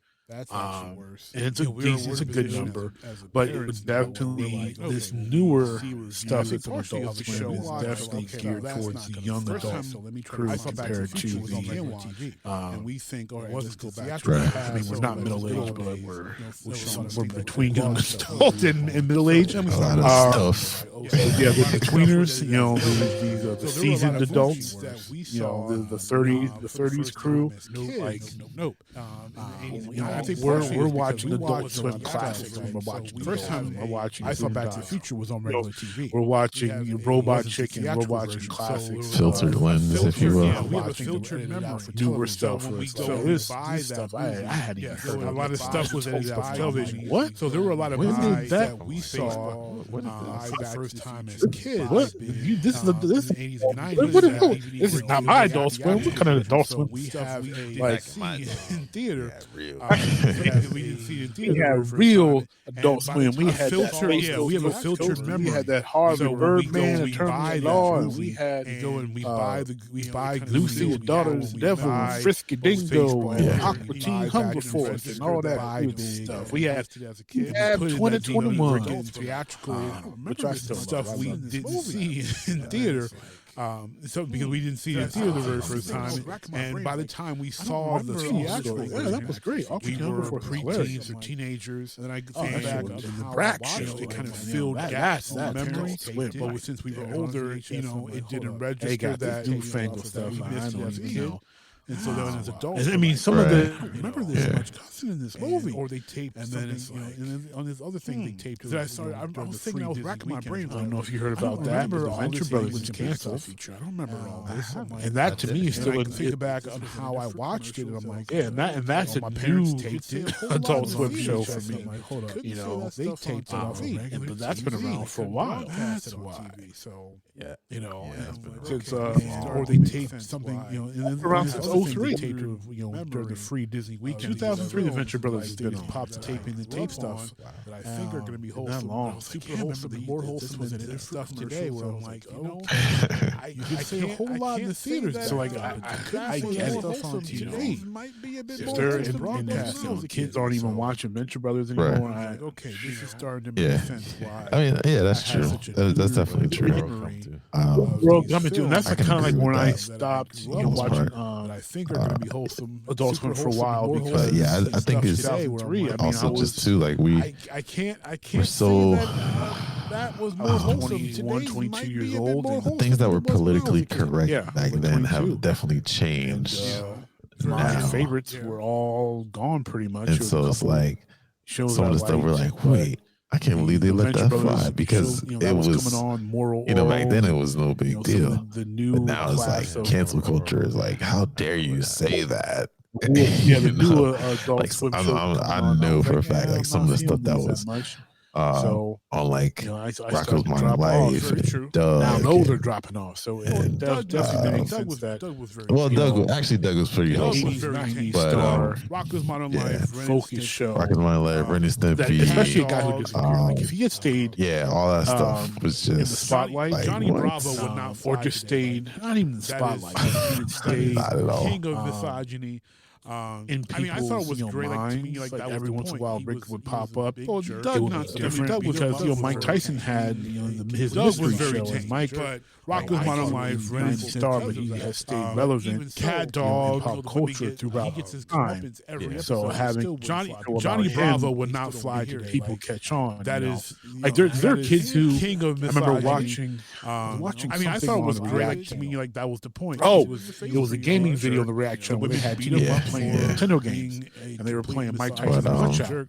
Like, And I thought all it was these Yeah, kids, but were- I they mean, were I even so, understand. Punch-Out I'm was not a happy he about gets it, his but comeuppance. They're I like, kind where's of his face understand tattoo? why And they I'm like, they still don't chose to not go with the pilot. I'm like, this is, there's an entire generation. all we know Or I should say the about pitch. Mike Tyson with rubs the it in face the tattoo. face pretty hard. You know, That's true. I think That's true. I get it. I too, don't think of the because face tattoo when I think of Mike Tyson. young adults, But you know, they're they were the- born in 2000. A whole generation. That's Right. what they 90s, think like, of. They don't Yeah. Face remember tattoo. Rick Moranis. We picture Mike. We're not Do picturing remember face him. tattoo. It's gonna We're be picturing from Honey, I Shrunk the Kids. we're Remember picturing anything he did in the black trunks, red Right, gloves, if they even ever watched that. the part in the middle, and we're picturing somebody getting knocked out. I get it crazy. too I mean, when you because think about it, like today's a lot Right. of young kids adults, they were born in don't even 2000 know he's a either, boxer. or the late 90s. Like they don't remember Rick They've Moranis. never seen him box. If they do remember him, it's Yeah, they never saw my Bonnie I Shrunk the Kid. Oh, my I don't fight. remember anything he did. This with Roy Jones Jr. would be their first Tyson fight. Right. So and the like, only a lot thing of that they them know him probably for watched of his his acting appearances and different newer things like that. stuff that's an adult And swim not is definitely Yeah. his boxing. They know him from The Hangover. Right. The Exactly. I mean, we're not. That's what they know. If That's or the crazy. young, and I'm thinking like middle age, it was really like The in-betweeners. We hear Mike Tyson, they're picturing a bald dude with a face tattoo. We hear Mike Tyson, we're picturing a young man in the boxing ring. This newer That's like a pit bull just destroying people. Like that's geared towards young. it's two completely different things. Yeah. We're watching. I mean, I get it actually a bit more than I did before. Like I in middle age. why and exactly The tweeners. these kids will not know the seasoned adults. Yeah, some of the And then stuff I'm probably, like, what I is think the this? show would have still been cool. We're watching With returning to television. Back in my day, returning we had to real movies. cartoons. We had another Honey, I Shrunk movie coming out. It would probably be a good idea to revisit and maybe make a pilot and see how it goes, because now people, young kids, are going to know who he is. This Yeah. 2021. Not my Adult Swim. Yeah, I do get why they were See, like, that Back was in my good. day, no, we're going to pass. we on had this. real And Adult Aqua Teen Swim. Hunger We Force had is that good Space too. Ghost Coast to Coast, and we had Completely that Harvey Birdman, Attorney at Law, You know, and we had I think of Tom Hanks and and Lucy the Daughter of the I think Devil, of, Frisky Big Dingo, and Burbs, Aqua Teen Hunger Turner and Force, and Hooch, all that good stuff. We had Sea you Lab ask a young kid, 2021. Tom Hanks I mean, and some of the Dirt, stuff which I that's still new to love. me, You're gonna like think, the Venture Brothers is canceled. I don't know, maybe Castaway at the earliest. If you heard about Aqua that, Teen was Venture still- Brothers, yeah, that that was was great. great. Aqua Teen Hunger Force is hilarious, and that to me is Yeah, still that like- might I be a haven't. stretch. I didn't hear about that. That's you know, new swim. Catch Me If You Can, that might be a stretch too, because that was They early got this 2000s. newfangled stuff. That's been around for a while. And I mean, some of the Actually, stuff you know that's what? new to If me you is say like- Tom Yeah, Hanks, it's they're gonna be been like, around for a huh? long time. And then Around you since say 03. Woody, and they're gonna be like, oh, Woody from Toy Story. If you heard about Oh, that, yeah, but the yeah. Venture Brothers is Yeah. canceled. Wow, it's been They're that gonna long? go to Wow. Woody, And that to me is still they're not even gonna think of Yeah, it's a anything long live time. action. and that's a new Adult Swim show for me. Yeah, as soon as they hear his voice, they're like, oh, But that's been I know around who for that a is. while. I recognize that. Venture Brothers anymore. And well, we're all face palming like, that's the guy from Big. Oh, that Where has the horror world come movie to? you had me watch about the kid who became 30. Yeah, it sucked. Yeah, it's been that long. Adult Swim for a while because No, that was 2003, awesome. I mean, Shut that up. was like Learn so something. I get it. 20, No, from the 22 years kid old, that they're became long. and there's Kids aren't even watching Venture Venture Brothers Brothers anymore. And Jackson State my has favorites gone were all prime gone pretty much. time. Because what is the world coming to? And that's like Deion Sanders is the head coach that was coming at on Jackson Adult Swim for a while State. because If you've never heard of Jackson State, I mean, Oh man, more oral. I remember that. college university, and they have a very proud, and they are a Mississippi too, very proud football tradition. And Jackson State, prime time, he said he's wanted to coach college football. He is now coaching college football. What do you think this will do, not just for Jackson State, but for HBCU football? The new Adult Swim shows were coming on. I was I like, think I'm it's not gonna feeling take these it that to much. another level. So I started to drop off, and We've been now seeing those a are lot dropping lately. off. So it definitely So different. I because, remember, Mike Tyson remember his in the '80s, 80s, '90s star, focus show, protest things are going on. that, especially a guy who just he gets stage time. So having a Yeah. spotlight about him, or just stage, a lot of- not even spotlight. Yeah, they were like talking there's kids about, who. I remember not watching going to the big D1 people schools on going to online. support It's like every once in a HBCUs. while, Rick would pop up. It was a gaming video reaction because Mike Tyson had And his mystery a show. lot just of- even this, And it's all just, these kids you know, are hey, stuff yeah, that they're yeah, turning it on. just They're adds like, up. oh, Mike Tyson's punching Ultimate option. culture Right. throughout the Also saying, time. like, hey, And they're like, you where's need his to- face tattoo? A show about him Oh yeah. There are kids who Wow. I remember watching something on the reaction against it because they were saying, it was a gaming video on the reaction where they had. I think of Mike That's Tyson. true. Nintendo That's don't true. think I don't playing Mike Tyson punch out. Think of Mike Tyson, and all these kids are they're turning on. They're like, oh, cool, Mike Tyson's punch out. These Nintendo games, Right. okay. Yeah. We picture Mike. We're not picturing face tattoos. We're picturing. Nah, that's not the first thing I think about. We're picturing black trunks, red gloves, the part in the middle, and we're picturing somebody getting. I think of Mike Tyson. I don't think. Yeah, it's crazy. I mean, when you think about it, like a lot of these kids don't even know he was a boxer. They think face tattoos.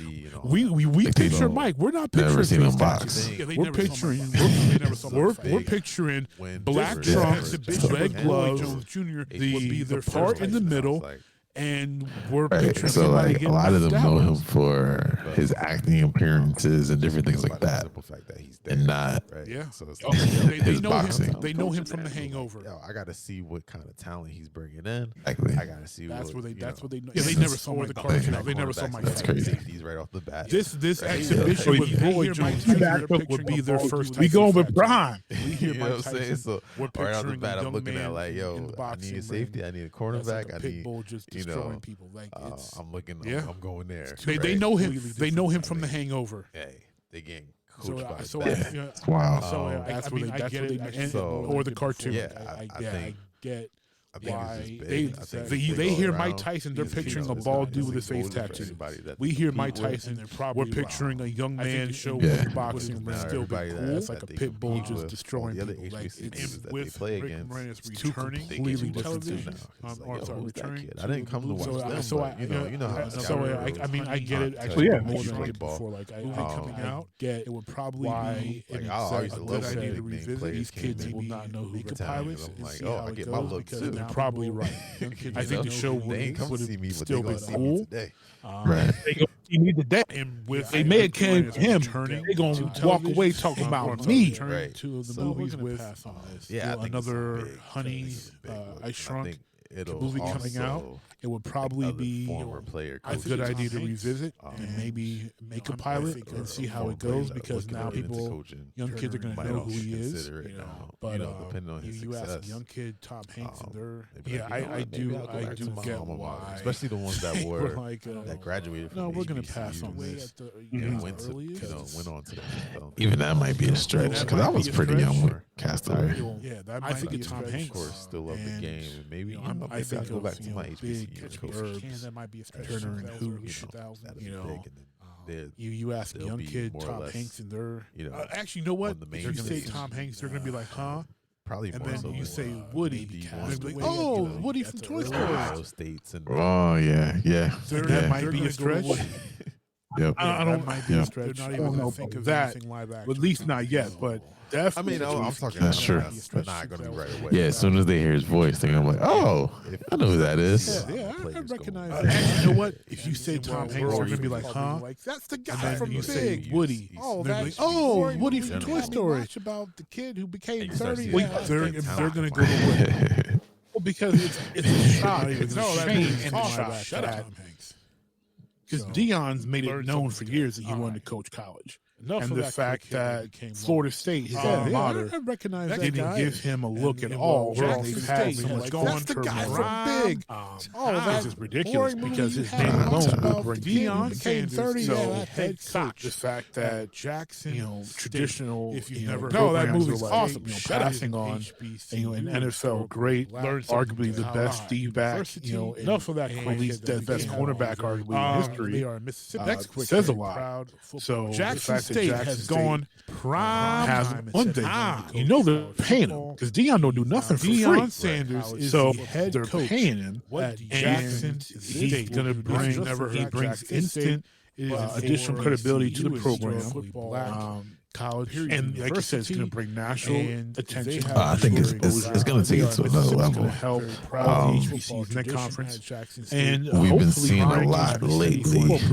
So I remember has it been there? Yeah, I guess it was recently when all the protest things were going on, and a lot of like the top recruits, top black recruits, well, some of them, not a lot of them. Seriously, we're talking.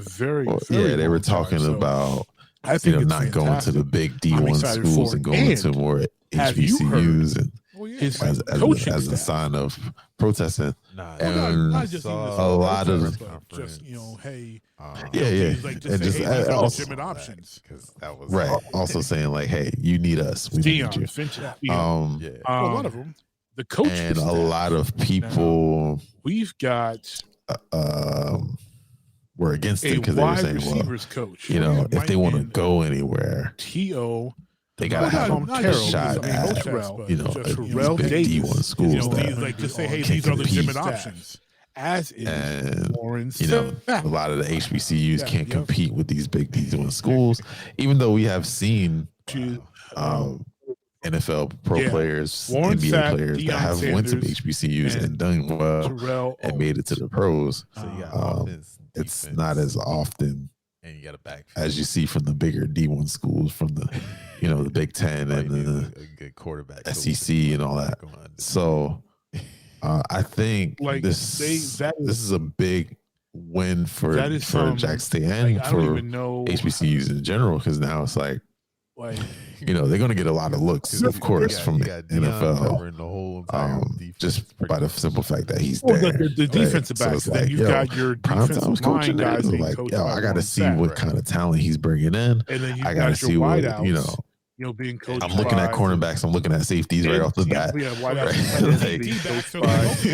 going with Owens. So you know what I'm saying? So right off the bat, I'm looking at like, I need a safety. I need a cornerback. I need, I'm going there, right? Because I mean, hey, they getting coached by the best. It's crazy because I think it's just big. I think it's big all around. Because it's going to be exposure for anybody that they compete with. Update: Deion is now denying rumors. Because now everybody that they compete with, all the other HBCUs that they play against, on Twitter, they getting looks too now. It's like, who's that kid? I didn't come to watch them, but you know how scouting goes. I have to tell you, you play ball. But the tweet has been deleted. Snap. Warren Sapp I get my look on too. Twitter. Okay, let me they ain't come to see me, but they're gonna see me today. They may have came for him, but they gonna walk away talking about me. Apparently, Warren Sapp is not like Mississippi. I think it's a big. I think it's a big look. But I think it'll also like other former player coaches. Or former players that are looking to get into coaching might also consider it now. Cool. Depending on his success. They may have maybe I go back to my alma mater, especially the ones that graduated from HBCUs and went to went on to the NFL and things like that. Like, you know what? I'm not playing no more. I'm retired. But I do, of course, still love the game, and maybe I'll go back to my HBCU and coach. Yeah, it's gonna be. It's going to be interesting to see what he does. And it's going to be more or less who he brings in. There has been no rebuttal from T.O. Probably more so than the D1, the big, however, the I do Ohio not think States and the outside prime time. Realm of possibility, or the likelihood that he will have an all-star. But definitely, I'm talking. That's not going to be right away. But I mean, like in future terms, if you start to see a lot more players going back to their HBCUs, or even just people deciding to go to HBCUs in general. Going to be on his staff. And you start seeing a lot of good talent come out of there. Not only will they names that the kids recognize, but the parents will be like, "Oh no, he's coaching too."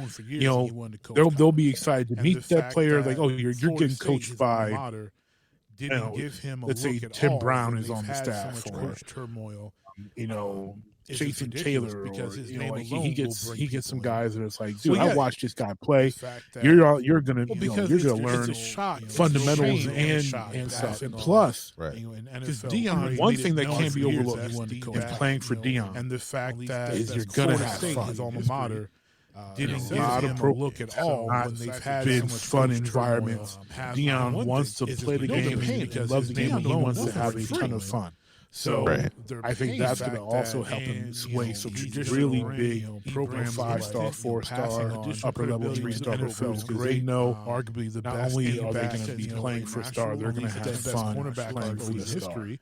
So it's going to help. Says a lot. All the HBCUs. So the fact that Jackson State And hopefully it's has them. And one thing, you know they're paying him because Deion don't do nothing for free. Like I Hasn't said, been it's there. gonna be So good they're for paying him, and he's going to bring. He brings instant additional credibility to the program. Football program. Oh yeah, And like you said, it's going to bring national attention, national exposure. They can get So it's going to help all the HBCUs in the conference and hopefully bring HBCU football programs back to a place of prominence that hasn't been there. Nah, I didn't. I saw like they the could press pull, conference. if Deion could pull a Boise You know, State, his arrival and all that, because that was they go, They go seriously. 2 losses first year, 1 loss second year. I think undefeated third year. I'm excited for undefeated it. fourth year. And have you Go heard into the 5th year undefeated? And they're like, hey, look, you got to let us play. We show we can win. We beat everybody. Let us play these big boys. You got to let us play. You know, and they upset somebody. You know, like Boise did with Oklahoma, and they upset somebody. It's like, hey, you got to let us play. Coaching staff. You know, let us know we can do. If he can pull a team like that in the first 5 years, Warren Sapp, a wide receiver that would have shock waves throughout college football. so you got offense, defense, Terrell and you got a Davis backfield. is going to be on this staff. Oh, you need a good quarterback coach. Hey, and, like, Jerry they go Rice. Hey, undefeated. so Like hey, Warren Moon, you want to coach? Over from the, Hey, so yeah, like, Warren let's, Sapp, Deion Sanders. let's get some guys out here. Because you got Deion covering the whole entire defense pretty much. Well, the defensive backs, and then you've got your There's nothing wrong with more line guys competition in being college coached by Warren football. Sapp. Right. That's never And a then bad you've got your wideouts, Like, being coached by And tight ends, here for too. more college football. I'm here for more Tight ends playoff being games. coached I'm here by, for more solid divisions. I'm here for all that. Yeah, like there's major That's programs. nuts. to see. Yeah. That's gonna be insane. Well, the defensive backs, and then you've got your defensive line guys being coached by Warren Sapp.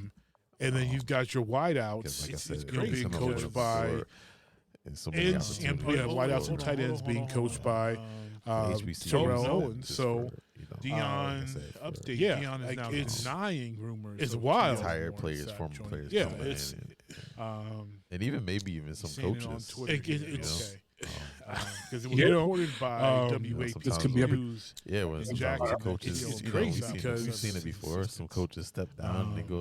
Wait, hold on. back to Tweet college. has been deleted. You know, no. coaching Oh, college snap. because they Deion update. Deion is now pressures denying on the NFL, me. or they So just, we you know, typed they as kinda clear wanna as I can. Staff. settle down for retirement. No. and- He's saying it on Twitter. Apparently Warren Apparently Warren Sapp reported by WAPT News. Wow. Jackson's CEO and Warren Sapp as his assistants. I mean, do you blame him? I mean, it's Mississippi. He is black.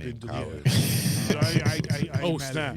Warren Sapp said on Twitter, like I said, I okay, think it's let me just be, gonna yeah, open I mean, some we typed doors. this as clear as I can. Deion has This been for said far too long. F no, HBCUs as the have offensive been coordinator. overlooked. Warren Sapp does not Treating like the sport, Apparently Warren especially Sapp does not like considering Mississippi. that, So, you know, okay. But majority of the league so is- he was working is with black. IMG. Florida, Yeah. we know the talent. I ain't mad at him at that at all. You know, just by Yeah, but, the nature of the- the amount It's of gonna be I mean, this is cool. talented You know, black it's gonna be athletes really. we Deion have has been in coaching general high school across the football. country. As the offensive talent, coordinator I'm sure, is from there. Trinity It's Christian High just School they don't in have the same Texas. advantages So, however, I do not financially think he has been or working the on same prime level people. He has. from I think he was working with scouts like that. IMG, or the likelihood Florida that is he's always well for a overlooked while. because Star because of their schedule or because of level conferences coach. Yeah, it's they're gonna in or be- whatever. So It's going to I be think all of interesting this to is see gonna what he bring- does, especially with it being who he prime brings time. in. We know he does nothing small. There has been no He does rebuttal everything big. from T.O. So- Clearly a so, rebuttal you from know, T.O. it's gonna Players from bring his generation. a lot of However, I do spotlight. not I mean, think he already being has outside that. prime time really help because Realm not of only possibility. His press or the conference likelihood alone. that he will have an The all-star. parents would be like, oh no, he's Yes, level they do. coaching staff. You know that they'll be excited to Would meet be that right player. up his Like, alley. oh, you're Hasn't getting coached brought by to the extremely HBCU well. scene in a long And time. having is on the staff or Right. people, recruiters, Jason Taylor, players from his generation he that are gets going to be on his staff. I watched this would guy really play. help He's because you're you're not not going going to to play be different different names that the fundamentals recognize of legitimacy, The parents would be like, oh no, and swagger one coaching that to can't be, Jackson State, which will they'll I be believe excited will to meet that permeate player. Like, through you're getting coached by other a lot of HBCU programs programs. have It's going to be staff. super Fun super environment. interesting. Deion wants to play the game and love the game. He wants to have a ton of guys that it's like, dude, I watched this guy play. You're gonna learn really big fundamentals and stuff. And plus, upper level 3-star recruit. Or mine, but I One might thing be that coming can't be a overlooked Jackson only State in Jackson playing State. for You never Deion know. for a star. They're gonna have is you're fun gonna have playing fun. for the star. And a You lot of never know. programs have not Yeah, for sure. been fun environments. It's Deion gonna wants to play the game and love the game. be He good to wants watch. have a ton of fun. Watch. And like I said, it's gonna I be think good that's gonna also for help him That is sway what you some think it really is. for the big entire five-star, HBCU four-star, community, upper-level, The three-star. especially if reboot, they're you know, successful. Oh, yeah, Like, not if only are they- they going to be playing for they come out with a good record, playing for the star. if they can get some good talent, that's gonna So, shine we nationally. have on this update of the Reboot Yeah, Police. after that, it's just Knight there's no Rider. limit. Dun, If they dun, could dun, pull, dun, dun, dun, Deion dun, could pull dun. Boise Yes, State Knight Rider within 5 years is getting where a they go reboot. Oh yeah, go, It's a reboot. 2 It's a losses feature first film year, 1 loss that is in the second year, works. undefeated Now, third year. If you don't know, undefeated there fourth year, was going to a fifth year undefeated. Knight Rider Like, hey, movie look, you've got to all let the us way play. back in Show 1991, we can win. and there has been Everybody. the If they could Knight Rider pull show off, you reboot gotta let that them we pull have Boise State. They upset myself somebody 5 years in maligned where they multiple times upon this show. Actually, somebody's like, hey, you got 2 losses. it's actually been first a year, recurring 1 theme. loss, We second love year, to malign that undefeated terrible, third year, terrible 5 show. years, undefeated fourth year, Such disappointment. going to the 5th year undefeated. And they're like, hey, look, But you it all gotta let us play. I'm like, We show we can win. We beat We have a lot everybody. of fun. Easily. These big boys, Maligning you gotta how let bad us we play. And they so, upset somebody. my question to you, Neil, like, hey, Jerry Rice, hey, you want like, so hey, Right. of Knight Rider. Yo, show hey, we Moore can Moon, do. you want He to coach? pulled I shit want like when that we up returned in in the first 5 years. Let's, Let's of Knight Rider let's that get was some to guys out popular here. Let's culture. get some people playing. Shock Let's waves play some throughout football, college y'all. Like, football. No. No. and hey, I need like nothing wrong with more the staple I can show see button. Grambling calling people up like, hey, No, Jerry Rice, never. hey, It's never a bad thing. so hey, hey, Warren Moon, you want to coach? Put it More on. playoff Hey, games. so, like, sound. Let's No. let's get some guys out here. Let's get some people playing. Yeah. Let's play some So football, I'm y'all. excited. I'm excited for it to see, But I do have it easy. what they can do, I how had one in Nothing everything wrong with turns out, competition in college football. and how successful they can be. No. Because, like I said, it's going to open up the door and so many opportunities for HBCUs, and then just for like I said, for I used to have a sound strictly retired for players, that, former and I players don't know coming why in, I didn't put it and even maybe even some coaches in the sound. Like I am really upset with sometimes when sometimes when the coaches, we've seen it before. Some coaches step down and they go back to college. I think I got you. Coaching college because either the pressures of the NFL or they just they kind of want to settle down before retirement. And But I think you made it sound too. even some coaches might decide that maybe I'll make a go of it. We say instead of things going cool to here. This is the original Jeek podcast. We say things a cool. big name, quote unquote, big name say no. college. Yeah, I don't. Maybe I go to a I don't want it. HBCU. I don't want it. And like I said, I think it's just going to open up so many doors because for far too long, HBCUs have been I don't know. overlooked I can't when it comes to say I sports, want it. especially considering that, what is it? I would Majority of the league is black. And so we know the talent's there. Just by the nature of the amount of there have been two talented black athletes we have in general across the country. One was Knight Rider. That was 91. The talent, I'm sure, is there. It's just that they don't get the same advantages financially or the same looks from scouts and different things like that. And then there was another Knight Rider. It's always overlooked because of their schedule or because of the conference that they're in or whatever. So I think all of this is going to bring, especially with it being prime time, when we know he does nothing small. He does everything big. So it's gonna bring a lot of spotlight. I mean, he already has, right? One, the Hoff is clearly just by nature of his press conference alone. Was it day before yesterday? There's still a part of me that would really like to see HBC, a well done Knight Rider because of you've seen it in a long time where we are. That part would be really cool. And obviously, we don't want to see the car transform from a Mustang to a pickup truck mid-driving because that makes no sense. Not Transformers people. Not Transformers people. And if it did do that, it would kill the passenger, get crushed, and I can't wait. I'm excited for it. I'm excited to watch. So I would still like to see that. What they can do. However, and I'm not a Jackson State fan, but I watch it. We're talking about, a show that ended in through. Hey, yeah. We're talking about a movie that was trash in '91.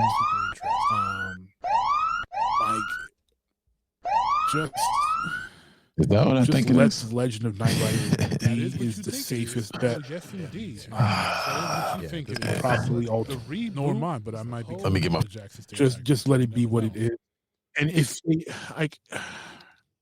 because you can't. There's some people you can't replace. David Hasselhoff is a guy that's super. You can't replace him in Baywatch. You can't replace him in Knight Rider. Hoff is just a dude you can't replace. Yes, indeed. That is what you think it is. The only person I think that could play the role, and he's a little small, but he has a similar look. And I don't even like him, but I think Zac Efron has a Michael Knight-ish look to him. And not because he was in Baywatch movie either, but I think he just has a young, he doesn't look like Hoff, but he's got it factor. Like Hoff had it factor. Like you look at Hoff and it's like, he's not that good of an actor. But women like him. There was something about cool sort of. Yeah, he had charisma. Yeah. He has charisma. And so he's got it factor. So Zac Efron has its factor, so I could see him doing it. It would just be, can you either do a Knight Rider movie? Because there's only two ways they can really do it. Take it seriously, do a Knight Rider movie, and have it be a new generation of Knight Industries, whatever. They find, they kind of have the similar origin story. Hoff is this time in the place, the role of Devin, or in the role of the original billionaire that funded everything. The original Knight that I forget what his first name was, but the original guy named Knight who funded everything. And have Hoff be in that position, and have Zac Efron be the lone guy that gets pulled in to drive the car. Or you do a spoof. You do like a Starsky and Hutch level comedy version of it, where Zac Efron is Michael Knight, and he's somehow he's stuck in he's doing everything 80s, the cars, the 80s body, everything is the way it was in the show for him, but he's everything in the way in the show, but everything is today. So you have a little fun with it that way. So having fun and not taking it too seriously, making it enjoyable. But that's the only way you can pull it off. Anything else, people aren't going to like, especially if you make it cheesy with, special effects, or just go way over the top because you're overdoing the technology portion like they did with that terrible show. Yeah, they did. I don't even want to talk about it. They just went to a whole other stratosphere, an unnecessary stratosphere. But I think I think those are the only two ways it could work. And honestly, hey, the Pontiacs, the body's still, it's one of my favorite car designs. I just love the body of those cars. Yeah, I mean, it's definitely a timeless look. Like, it still looks. It looks like, especially once you kit it out with the, all the kitted out. Go kit out kit. Dad jokes. But yeah, especially like, once you upgrade all the technology and you show all that in it, like, I mean, it could easily transfer into the 2000s. Maybe not 2020, but you could easily see it being a 2000 car, 2010 maybe. A newer model vehicle, even though it's over 30 years old at this point, right? Yeah. Oh yeah. Oh yeah, way over. I mean, it's getting close to 40 years old. I mean, right? Because Knight Rider came out the year I was born, so yeah. So I mean, I think it'll be. I don't want to see it, but if they were gonna do it, I wouldn't be. If they did it right, I wouldn't be like super upset. But you wouldn't be mad at. No, but I would want to see it done right? Like I really wouldn't want. I wouldn't like the spoof angle. I don't think too much. It just probably seemed too campy. And I don't. But see, like they start like the Starsky and Hutch was cool. It was funny, but I don't want it to be too much like 21 Jump Street. That was too much to the wrong level, to the wrong side of campy. Like, give it to me more on that Starsky and Hutch level where it was funny. It was, and even if you set it back in that time, but still did like Starsky and Hutch where you're having fun with it. Yeah. While like you're being medium serious. You're having some fun with the time frame. You're having some fun with the 80s, but you're still telling a crime story and you're having fun with it. Like, I think that would be cool, and I think Efron could pull that off. I can't think of anybody who really else has that. That would be as close to Hoff was as far as that heartthrob look. I think he would look good in the wardrobe. The turtleneck and the leather jacket. Obviously, we're not going to perm his hair. We're not going to make his hair curly, but because I think he would look terrible like that. You put him in the leather jacket and the red turtleneck there. The only thing is like whose voice is Kit, because Mr. Feeney was the voice of Kit and he's like 105 years old. Yeah. I think he passed away. I don't remember. Did he? I want to say he passed away. He might not. I just know he's super old. He is really old, but I don't think he passed away. No, William Daniels has not passed away yet.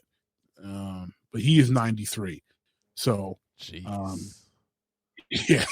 I mean, I knew he was old, but I didn't think he was 93 old. I thought he was like maybe 80s probably. He's 93. Yeah, he's 93. Though he did do a couple episodes of Girl Meets World. He did. He made a couple appearances. Yeah, but so I can't say the man can't work at 93 because Cicely Tyson out here is still working, and she's like 150. So, I mean, if he's up to it doing a voice, I mean, we could technically still have William Daniels do a voice, but we're running out of time probably in that aspect. But if he could do the voice of Kid again, that would be really, really cool. And you could have yourself a fun movie. And there's plenty of, attractive young ladies that could be the damsel in distress that Michael has to save.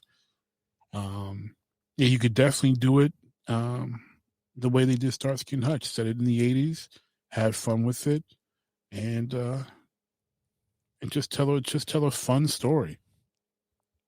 But I have the feeling that they're gonna go the opposite way. They're gonna try to go super serious, and just go over the top and just try to do it the way they tried to do the show, and just.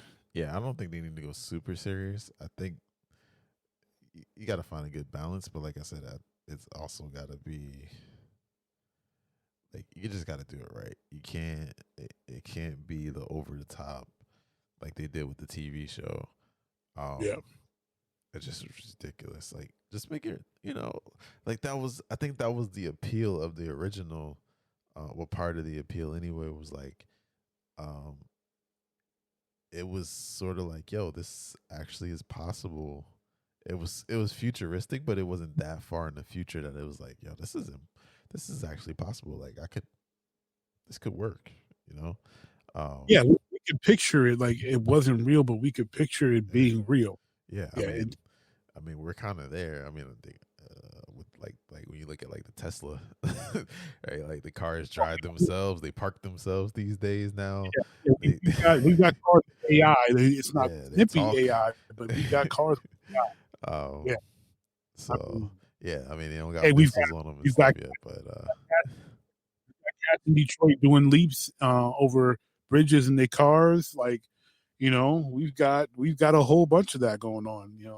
The Knight Rider stuff going.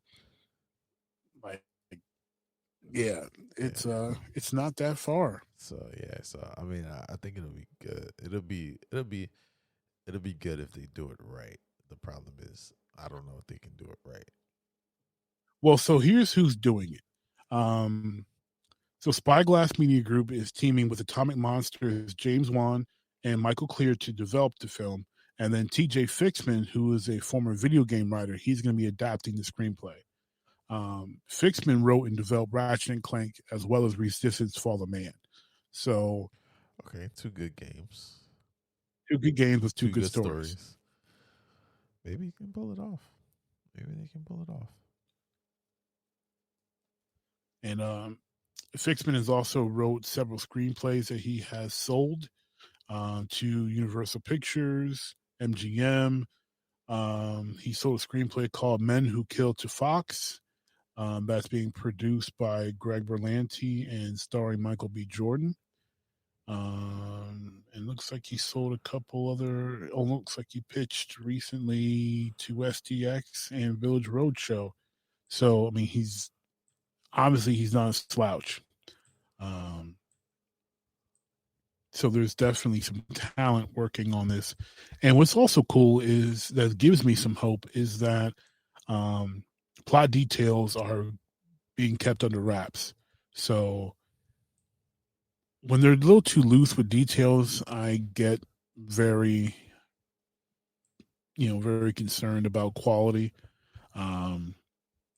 So keeping it under wraps says to me that they're actually really taking this project seriously with which direction story-wise they go with it, but they're taking it seriously. That was part of the problem with the show. With that is like they didn't take this thing seriously. They're like, hey, let's just try to make some nostalgia money and just throw something together. And I'm like, nah, man, it ain't working. Yeah, and I think that when they like you said, you get a good writer, you get mainly it's just about good writers and a good director too, and you don't see. I don't know, because sometimes like they're tight on the details, and then they come out and you're like, really, seriously. But I guess more often than not, yeah, that's true. When they're tight on the details, it's usually because it's a good story and they don't want to spoil it for everybody. But I have seen some times where that sort of backfires, because they know that it's bad and they're like, well, we don't want to tell anybody because we want people to come see it. So, I guess that can go either way, but based on the writers and the studio and the director, think it actually could work out. I think it could work out. And it definitely could. And to me, but another, I mean, we mentioned it briefly, but the car really needs to be a Trans Am, like, or really look like a Trans Am. Like, you can't. I understood why they went with the Mustang in the show, but see, I don't think it needs to be a Mustang. No, it doesn't need to be a Mustang. I don't think it needs to be a Trans Am. This guy. I think it needs to be. It definitely needs to be an iconic vehicle, and I mean, because the car is really the show, right? As much as everybody was like, Knight Rider, it was all about Kit. At least, like no one bought the Kit toy and really cared about your act, your Michael. Right. You wanted to press the button. Your Kit toy. You wanted to do all stuff. Yeah. It's I mean, it's got to be the car. It's got to be an iconic car, and I assume that's probably why they went with the Mustang, because it has some of that iconic history. But I think you have to do it. You got to do it in the right way. You got to do it like kind of like they did with Bumblebee, right? With like turning Bumblebee to Camaro. Yeah, like when he was like the way they did it, they made like you were able to be like, okay, I can accept this, I can take him as a modern Camaro, and so I think you got to do. I mean, obviously, you're not gonna have Kit transform, but you got to do it in a way that like it's believable, it's acceptable, and people are like, okay, you didn't go with the Trans Am. We know why, because they haven't made a good Trans Am probably since then. Well, Pontiac doesn't even exist anymore. Well, so that too. So, but what was I going with that? Yeah, but like we go with an iconic car of the day. That's still gives kind of that throwback to nostalgia. I don't think the Mustang is the right one. Camaro, maybe. I don't know. I'm trying to think of a car like maybe the Challenger, but then it looks too muscly. And then I think that's the thing too. Like it can't look too muscly. It's got to look more, because that was the appeal of the Trans Am too. Like it didn't look like a muscle car, but it had the power. It had the, you know what I mean? It was like it was sporty, but it wasn't like it didn't have the muscle car look of the day. Like because there were Mustangs back then, there were Camaros back then, there were all these different things, but they were the muscle cars. So like you got to get that. Okay, well here's the thing. So even though Pontiac doesn't exist, there is a company that's run by Firebird enthusiasts who have resolved to revive the Trans Am and the Firebird, sorry, and the Firebirds. So there is a 2021 Trans Am Firebird that is that's being made. Apparently, this company has spent like the past 50 years winning awards for craftsmanship and such. So you could have the Trans Am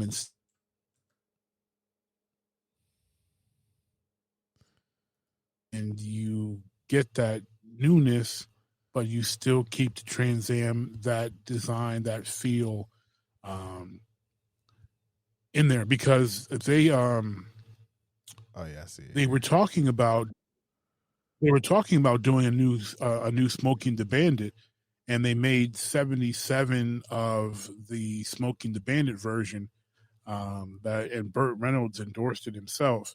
So like, it's still there. You can still, and those two franchises, the car is so important, and the Trans Am especially, it's such vital. Like you can't picture, like they had that Bandit TV show in the 90s, and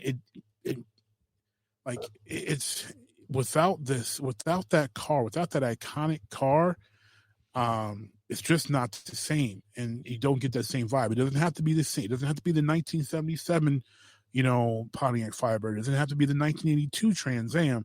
But if it's a Trans Am, it has enough cachet, enough familiarity, where you can bridge the near 40-year gap and say, okay, here we go. We've got a new, and then you can give Kit, hey, I'm in a new body. Wow, this body does, can do different things. And you can have Kit explore, the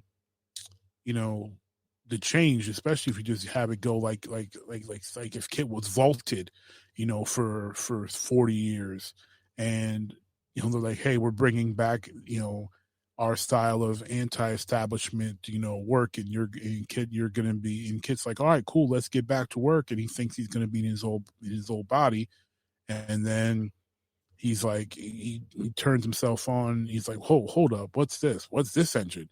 What am I? I'm a V12 now, and like he starts to experience a whole new side of awakening because he's in a 2021 or 2022 Trans Am, and he's like, wow, it's wider. You can take the turns more, and he can do this and that. He's got all these new features that are, brand new for 2020, 2021, and he's got it's a whole new experience. So Kit has its own coming of age experience, within a new Trans Am, and I think the fans would appreciate the fact that he's in a Trans Am, and still appreciate, hey, brand new Trans Ams are being made, and if you've got the juice, you can go get yourself one too if you're that big of a Trans Am fan. Yeah, I mean, you could definitely sell that. You could sell that for sure. And like, I'm looking at this Smoking the Bandit one, and it's gorgeous. Yeah, I mean, I just quickly Googled, 2021 Firebird, and I mean, it looks great. It definitely looks great. It looks a lot like a Camaro to me too. Well, they've always. I mean, we're talking about General Motors cars. I mean, there was always extreme similarities between them. Between the Chevrolet Skylark and the Buick. I forget what the Buick version was, but they were virtually the same car. You had that between Pontiac and Chevy. There were so many similarities between them. Body style, engine, wheels, everything, like very similar, because they were all GM cars. They were sister companies. Yeah. Same designers and all that. Or some, yeah. I mean, they're looking at pretty much the same plans, but yeah. But in a way, also too, that I mean, that gives hope. Like if it doesn't work out, you could just use the Camaro and make it look a little bit like that 2021 Trans Am. Yeah, I mean that's essentially what it is. The Trans Am essentially is that. It's always pretty much been a Camaro base anyway. So you're essentially taking a Camaro base, and you're just, because the Pontiac was always supposed to be the heavier muscle version anyway. So you're taking Camaro base and you're making it with better performance. True. So and that works. Like, you've got that. You can keep that feel. You can keep that vibe. And you can make the Knight Rider, the Kit LED, you can make that even wider. You can really, you can really make that work. Like, that would just be something absolutely gorgeous to see. Yeah. And in that movie, I mean, people are going to watch it. And it's going to come down to the voice. I think those two are going to be. It's just three things: the voice, the car, and whoever's Michael. Those three things. If you nail the car, if you can get someone to do the voice that sounds like William Daniels, or if he's healthy enough to do the voice himself, you've got 2 out of the 3, and you get the right actor. I think I can envision Zach doing it. There may be somebody else who could do it. I'm definitely open to that, but I can envision Zac Efron doing that. I don't know. Well, Michael Knight's character really couldn't fight either, so it doesn't have to be like a great combatant. He wasn't like, he got in some scrapes. He got out, he fought, but he wasn't like some great combatant. He wasn't some great fighter. He got beat up plenty of times. So, because he had to have Kid come save him often, you know. So, and also like where we are with technology, like, you know, talking to your watch was science fiction back then. You know, it was science fiction for, you know, the Dick Tracy comments. It was in science fiction for having Michael talking to his watch. Now that's you know, more of a reality. So we can have phone conversations through our watches and our lights and everything. So him having a smartwatch that you know that controls Kit and maybe even, you know, watch what Kit's doing and see the same screen or whatever. Like they can do so much more with the current level of technology. Maybe even give Kit some type of I don't know, camouflage, invisible camouflage or something like that. Give him a little cloaking device. They've done it for Bond. You know, you can do that for Kit. You know, upgrade him a bit and just you keep that look. You get the right guy and you have the right car and you got something to work with. Especially if you focus on the car.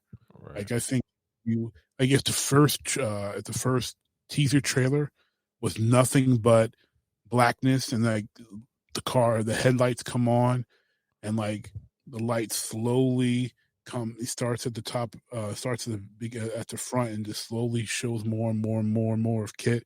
And then the engine revs, and then you see Mike, you know, whoever plays Michael sitting behind the wheel and have a little smirk, and then just drives toward the camera. That's all you need to see. That's it. Yeah. Gotta get the iconic. Yeah, and that's it. You see that. You see the Michael Knight's drive. That's all you need to see. Yeah. You don't need to see anything else. You don't need any more story. And say that for the film. That's all you need to see, and see if people buy it. And I think people will buy it, especially if you get the right person sitting behind the wheel. And obviously, like within that, you'd have to have like even actually after they drive off camera, they drive forward, they drive off camera. You hear kids say like, "Having fun yet, Michael?" or something like that, and who, you know, the actor be like, "Oh, I'm having fun, kid," and that's all you need. Yeah, simple, effective. Yeah, I like I said, I don't know. I have mixed feelings about it, but I think it could work. It's just I feel like there's so much stacked against them, especially with the two bad iterations of it already that we've seen. I just don't have a whole lot of confidence that they can do it right. You have mixed feelings, but you can see my vision, brother. You can see it. Yeah. I'm not disagreeing. Like I said, I think I can see it. But I don't know. Keep hope alive. I don't have faith in the, you know, these studios, man. I just don't have faith in them these days. Yeah, but like I said, I mean, so the ones that are behind the development, the writers and directors, they have restored a little bit of faith in me because those are two games that I love from the PlayStation franchise with great stories, both of them. So, and being that they're from the gaming world, I'm sure that they have some personal affinity towards, you know, the whole Knight Rider series, probably just as much as we do. You know, I'm sure they grew up on it, kind of thing. Yeah. So I think that will help. I think that helps a lot, and I think that's what's gonna make the difference, right? Because it's like they're gonna make it feel like they're gonna do their best, hopefully, to make it feel like the Knight Rider of the '90s that we all grew up on, right? And 80s and 90s. It ended the year you were born, bro. I know it's a stretch. Well, I mean, but the reruns are on, so yes, the reruns. Yeah. As far as I'm concerned, it was '90s because I got to watch it. But yeah, I mean, I'm sure they're gonna make it, you know, feel that way because, yeah, it's just great. It's it's something we all grew up on, and so it's something that we can all relate to if they get it right. But that's going to be the hard part, to get it right. That is, you are correct. Yeah, I can't argue with that. Next topic is announcement that was made by Microsoft. Microsoft has acquired Bethesda Studios for a whopping $7+ billion. That's a lot of money. That is a lot of money. That's a whole lot of money. So my thought to you is, and you had a pretty big reaction to this. Explain just a bit about your reaction to what you think this is going to mean for Microsoft, for Bethesda, and for gaming, moving forward. So so initially I was just like, whoa, Microsoft coming out swinging. Right before, so it's been a week since the PlayStation event. Yep. And the day before, Xbox consoles go on pre-order, right? Because they went on pre-order today, so that was yesterday. So I was just like, whoa. My initial reaction was just like, yo, Microsoft coming out swinging, because, throughout this whole ordeal since early January, actually probably maybe even a little bit before, and of course, we didn't have a real, E3 this year because of the whole pandemic thing. But everybody was just like, oh, Microsoft lost. They lost the console wars before they even started. They got no exclusives. They don't really, they got no games. That's kind of been the arguments. And so I'm just like, okay. And they just bought, but it's not even like they just bought Bethesda. They bought the parent company, which also included a lot of other devs. Bethesda being the biggest one, but there's a couple other devs part of that umbrella.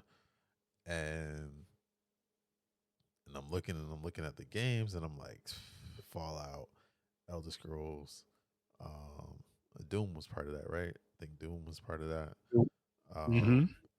Yeah. Even Honored, Wolfenstein. Yeah. And I'm just like, yo, a lot of those games are known for PlayStation. When you think of, Fallout is kind of mixed, but when you think of like Elder Scrolls, when you think of Doom, like a lot of people think about PlayStation before they think about Xbox. So there's a lot of PlayStation players that play those games. So I was just like, wow, like Microsoft coming out swinging, they're gonna take all these away. But since then, I've been reading a lot of the different releases and press releases and stuff, like interviews with Phil Spencer and the Microsoft team and stuff like that. And it seems to me, and this is kind of going back to the whole No Man's Sky talk,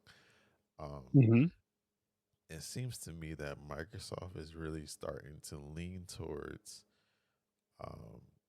supporting the gamers more than their pockets. Don't get it twisted; they are still trying to make money, but like their focus, which Phil Spencer said this, I guess it was earlier this year too. He said, "My competition isn't Sony. My competition is Google. Before Stadia came out. It's like my competition is Google. My competition is Amazon, because they own Twitch. My competition is, I think he even mentioned YouTube in there, and just like the whole entire like cloud scene. We got we got Nvidia now. We got Steam. Steam has, what is it? Was there Steam Link? You got Stadia. You got just the whole mobile gaming scene in general. You got even Nintendo to some extent with the Switch, just being as portable as it is. It's not really in the cloud space, but it's definitely portable. A full portable console, the first one probably in history. The first good one anyway. I know there were some portable consoles before, but this is the first like good one. And yeah, he was just like, our competition isn't Sony. And I was like, yeah, whatever. You're just saying that because you think the Xbox is gonna, like everybody else was saying. Everybody was like, yeah, he's just saying that because he thinks the Xbox is gonna flop, and so he wants to kind of like, it's like you try to save face beforehand. Like it's like we go play ball, and you're like, I'm out of shape, just so you have an excuse if you lose. And but yeah, it seems like they're focused on that. He came out and he said they're going to honor all the PlayStation exclusives that were there. They will review the other ones, any future ones on a case by case basis. And he talked about, and then he doubled down on it. It was just like, we're focused on the Game Pass and Xbox Cloud Gaming and, all that stuff, the X Cloud. And, and so we wanted to basically secure these licenses for, the video game streaming world. And so, yeah, I mean, I think it's either way, it's huge. I saw something today that was kind of funny. They were like, imagine, you throw in Fallout, and you know how usually they show the studio logos, the developer logos before the game starts, and you see Xbox on your PS5. I thought that was kind of funny, but yeah, like it's just funny that like they're like Sony is clearly maintaining their model, right? They're like, we're sticking with our exclusives. We're betting down on Spider-Man as their main exclusive right now. As far as launch titles, I haven't seen any other really big ones. And they're like, yo, I guess they're in the if it ain't broke, don't fix it model. Right. But Xbox is like, man, we're looking at the future, and the future is cloud gaming. The future is streaming games, which is like, even just saying that sounds insane. I never thought we'd be at this place, but yeah. And like, I was talking to my brother-in-law about it, and I was like, yo, honestly, like, at first I thought the same thing. Cause he was like, yo, they're gonna be all Xbox exclusives. They're gonna take away all the games from us. They're trying to sell consoles, and I was like, I don't think they are. Because number one, if they were trying to sell consoles, they would have never did the Series S, with lower, or if they were doing the Series S, it wouldn't be with lower specs. It would be, a smaller hard drive or something like what Sony did with just the all digital version.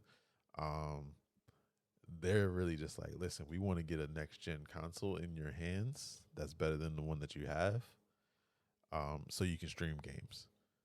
We don't care about, if you want the higher specs, like a pro version. Well, here's the X, Right. It's but the S is good enough for what we're focusing on.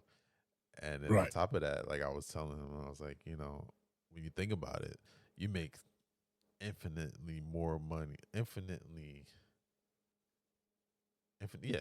more money than you would off a single game, off an exclusive on a streaming service, right? Because if I got a streaming service,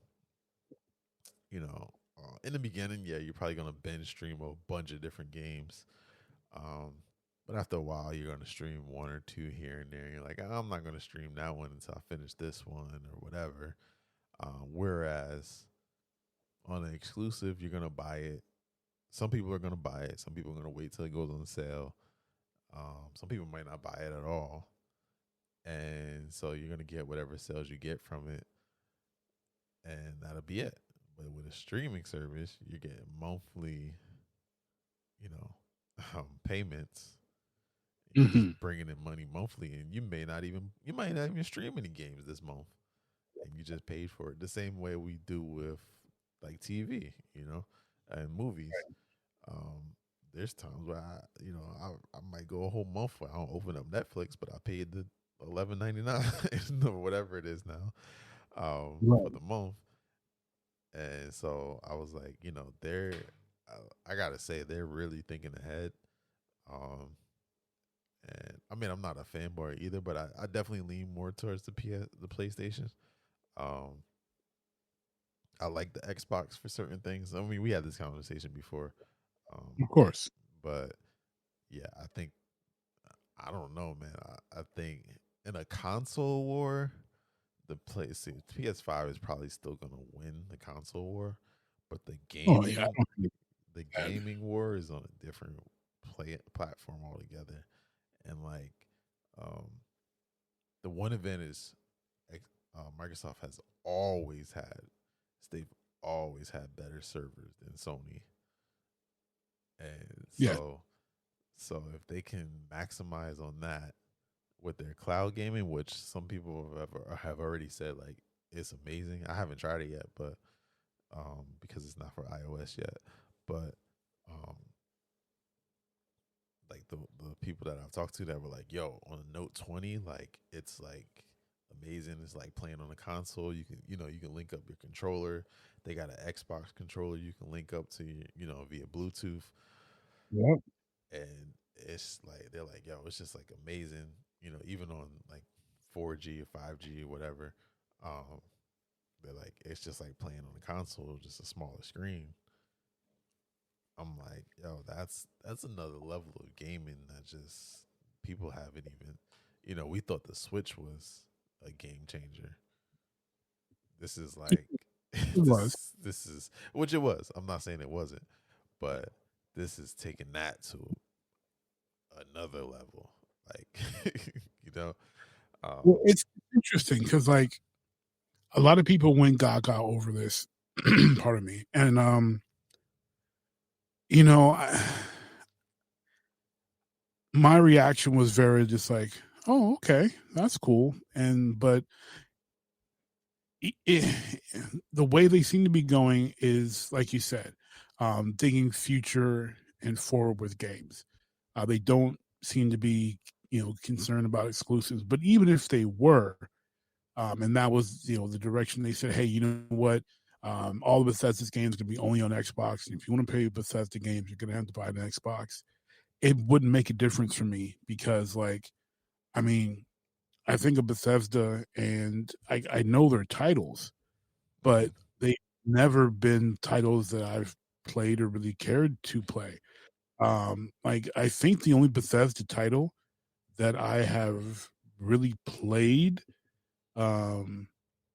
was the original Doom, and I didn't play that a whole lot. And oh no, I'm sorry. So Doom and Elder and Morrowind, but that was 2002, 2003 on the original Xbox. Like outside those two titles, I haven't played a single Fallout. I haven't played Elder Scrolls Online.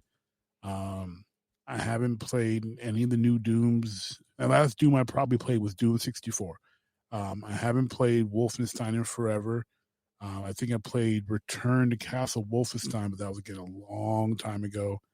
Let me look on their website here. They've got some game called Rage 2 I've never even heard of. Like most of their titles, Evil Within I've never played, no desire to play. Most of their titles, like they have, they don't move the needle in any way, shape, form, or fashion for me. So whether they will be exclusive or not, it truly makes no difference for me personally. For the gaming world, it looks like Microsoft says they will honor Bethesda's PS5 exclusives, but future console releases will be case by case. So, pardon me. So, existing deals are going to remain as is, which again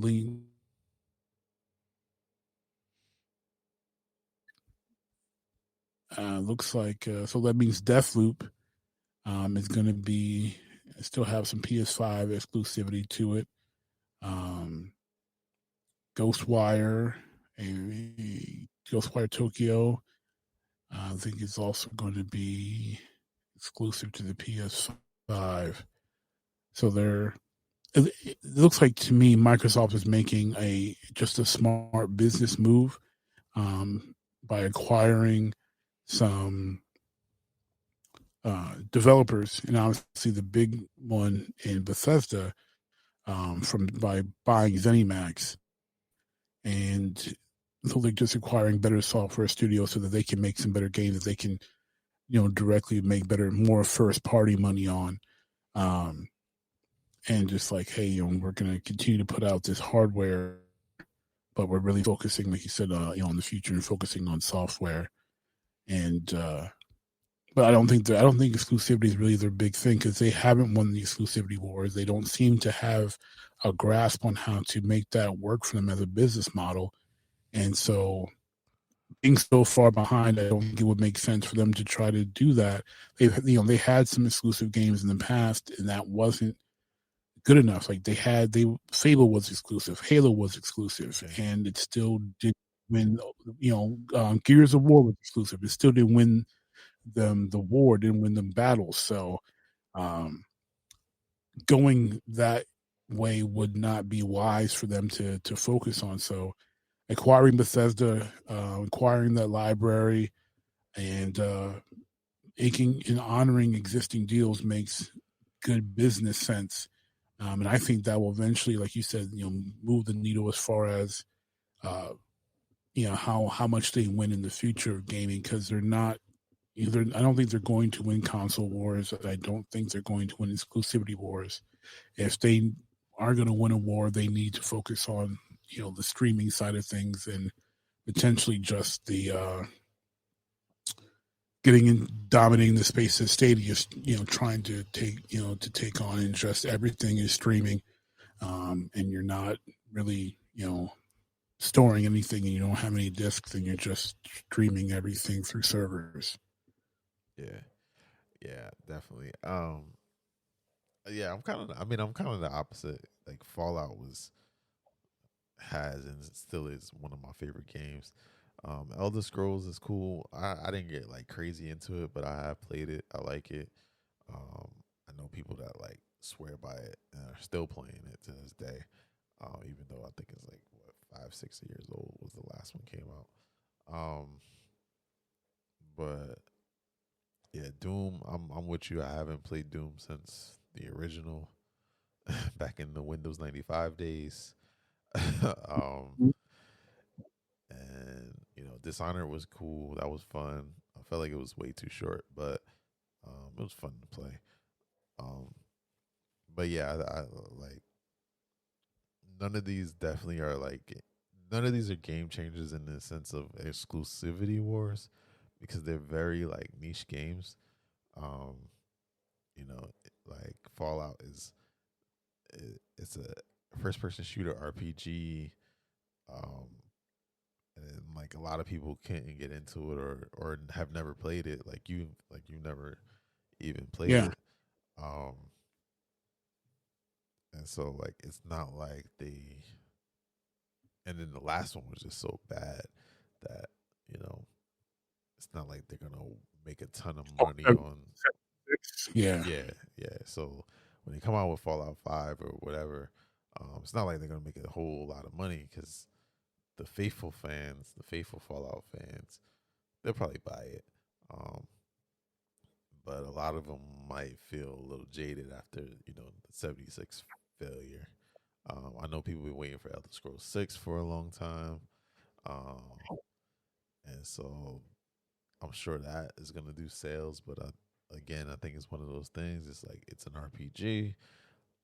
Only so even the hardcore RPG players, not all of them are into it. Like I said, like I wasn't crazy into it.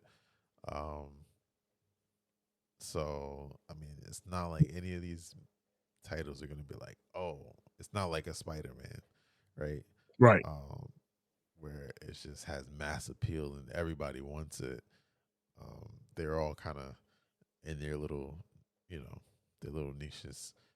Doom has done pretty good across the board, just because it's a shooter, and shooters are easy, right, fun to play.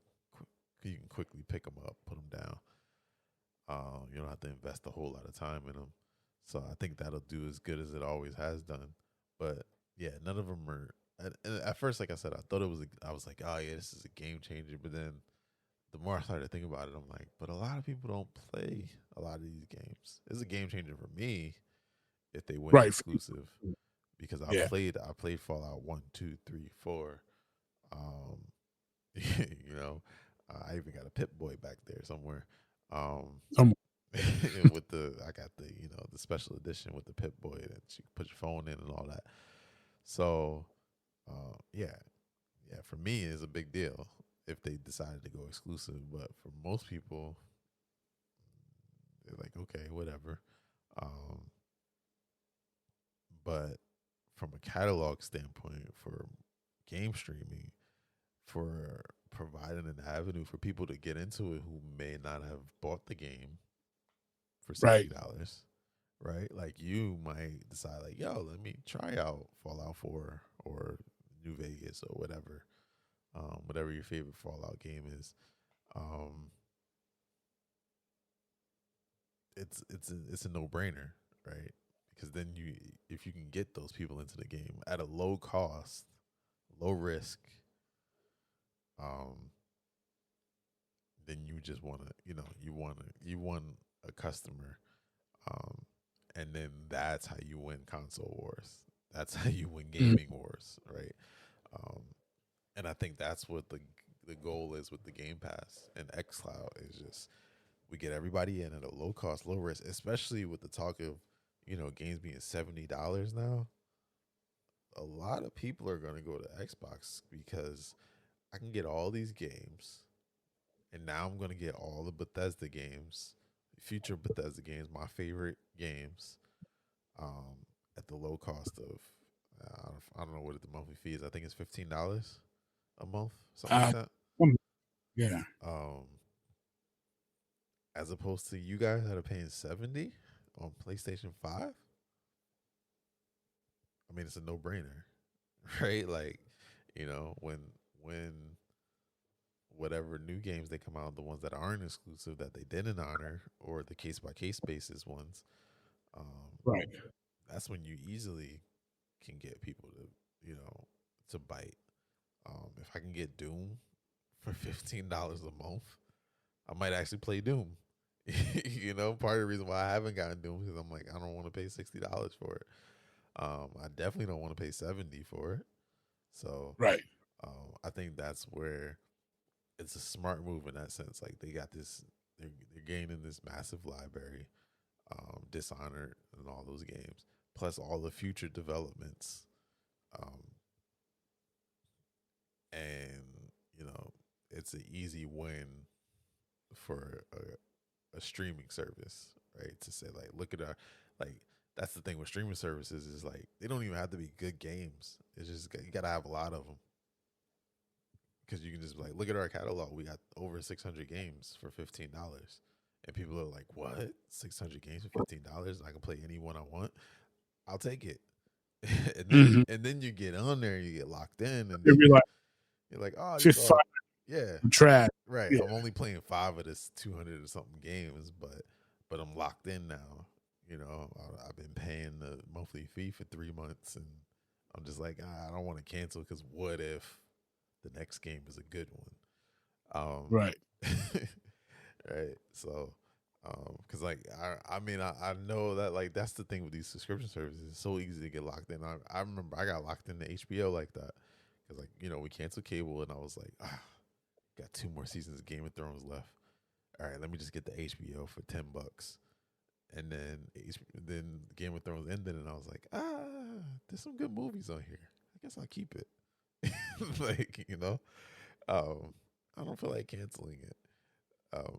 So it's one of those things. It's like, you get in and you get locked in with those 3-4 games, but the sell is we got, hundreds, and then you're just like, it's only it's only a cup of coffee, right? That's how they always sell you. It's only a cup of coffee. Yeah.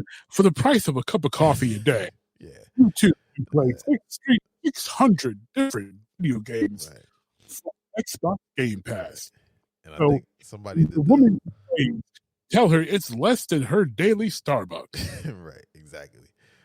And that's the other thing, right? The kids, because we can't forget about the kids. How many parents are going to be like, oh, yeah, it's only $15 a month? Oh, yeah, sure. You can have it. You can get an Xbox. Versus, I'm not paying $70 for that. You got games at home, you know. Because I remember my parents did it to us and that was when games were what 30, 50, or games were definitely when 50. They were 50. Yeah, it was like games you better get a job. Yeah, I remember your new Nintendo game was $50. It's like, man. So and I remember my parents bought Wolverine for NES for me, and it was at some store.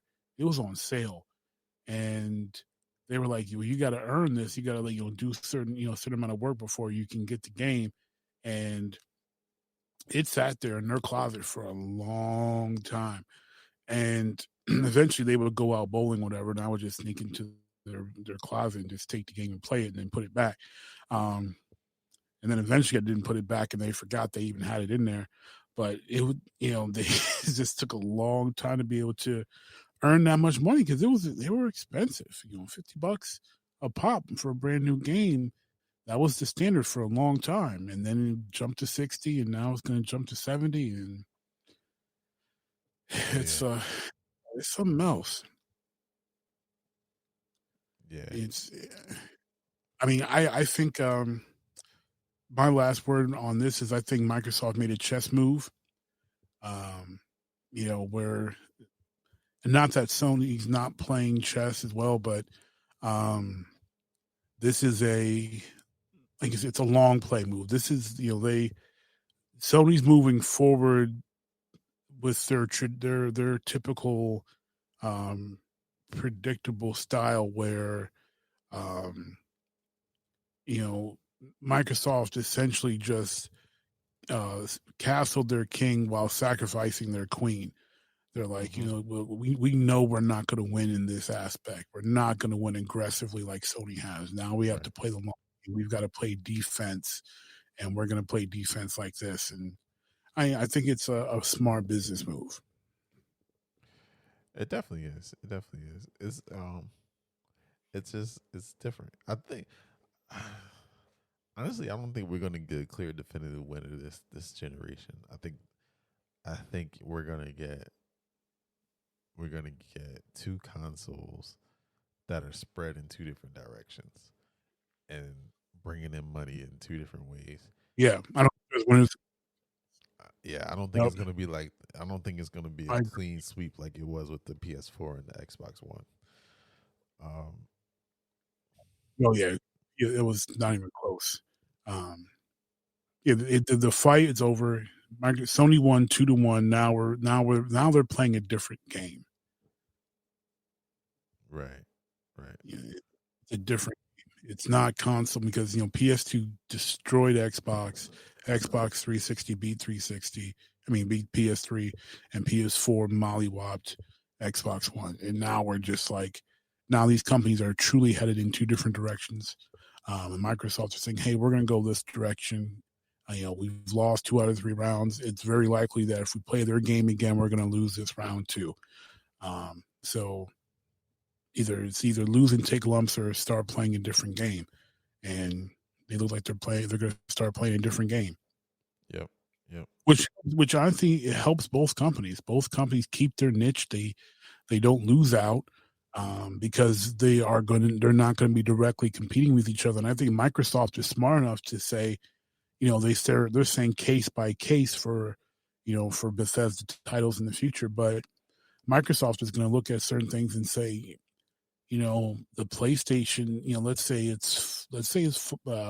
it's Elder Scrolls. So we'll say, look, the Elder Scrolls fans are mostly PlayStation guys, and they don't want to drop and buy our console. So hey, we'll continue to produce this software and have it on PlayStation because it's the thing to do for business. So I think we're going to have to continue to start looking at Microsoft being in the software business and the hardware business, kind of like Sega was for a while, and realize that we might see Microsoft owned titles on Sony hardware and and just because we're all already kind of used to that by seeing that on PC, so it's not like it's a stretch of the imagination. And it's just gonna be good for business. Yeah, it definitely is. Definitely gonna be good all around.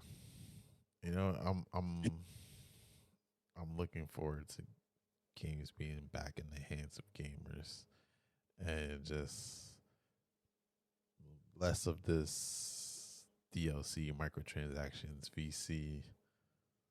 You get half a game, Final Fantasy VII Remake 1 episode type stuff. Like, I'm just tired of it. I want to see more of this, like, just for the gamers, right?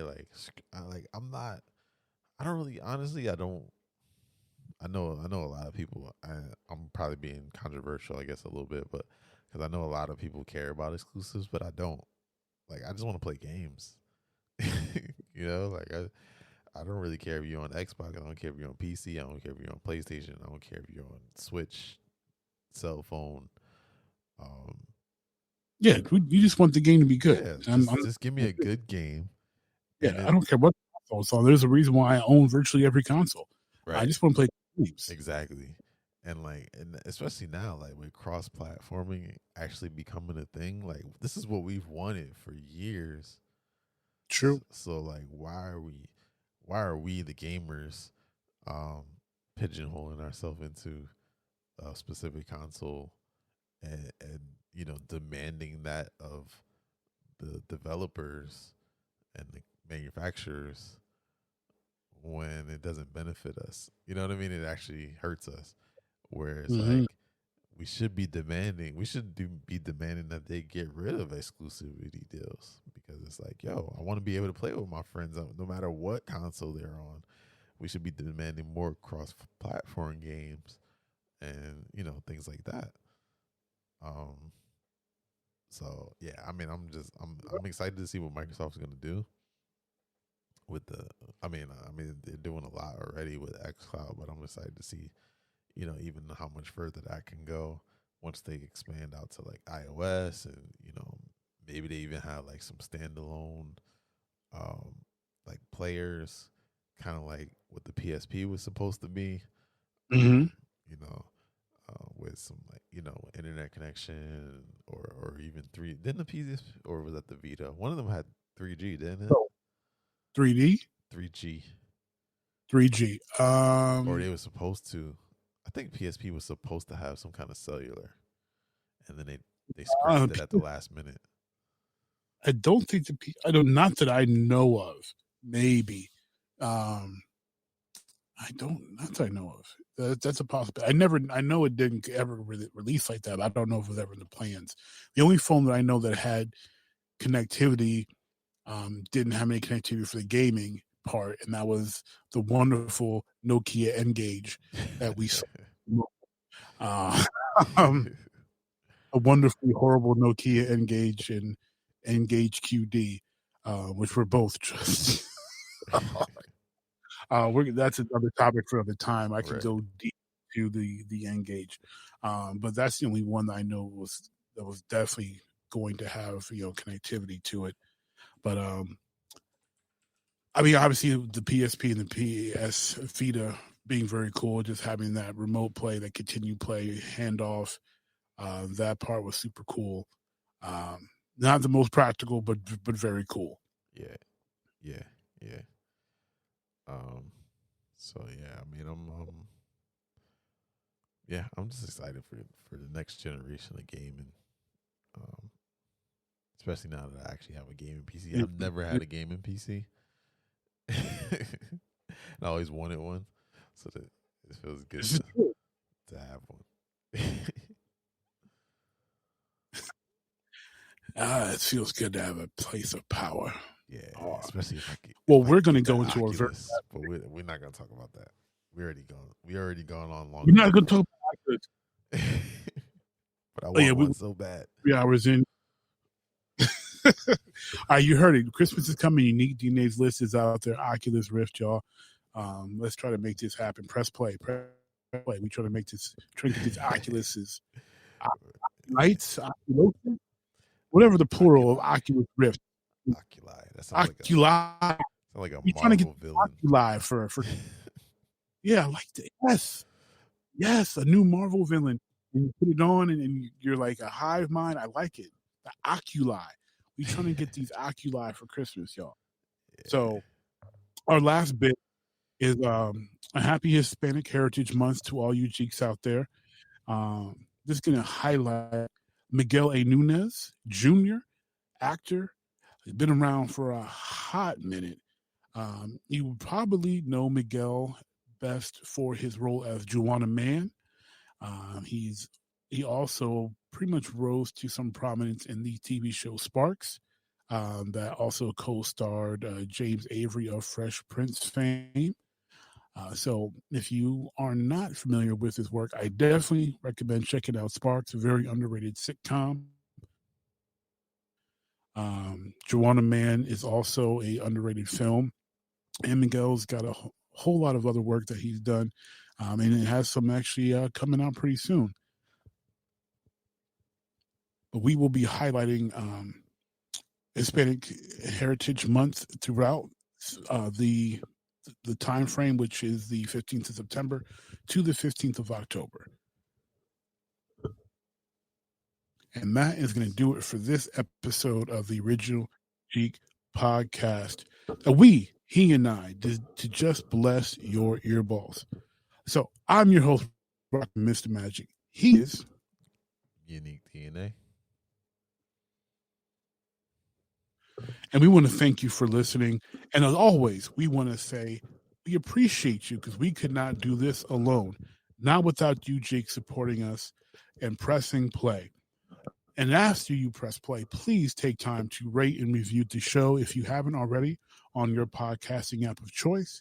We are on Apple Podcasts, Google Podcasts, Spotify, Stitcher, Castbox, and more. And if you can't find us, let us know.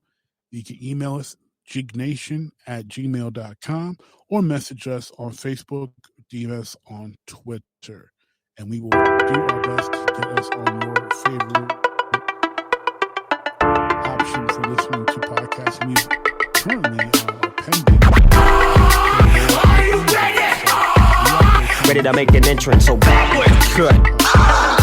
Come on, cut for me. Oh, yeah. Whoa, slow down. Whoa, speed up.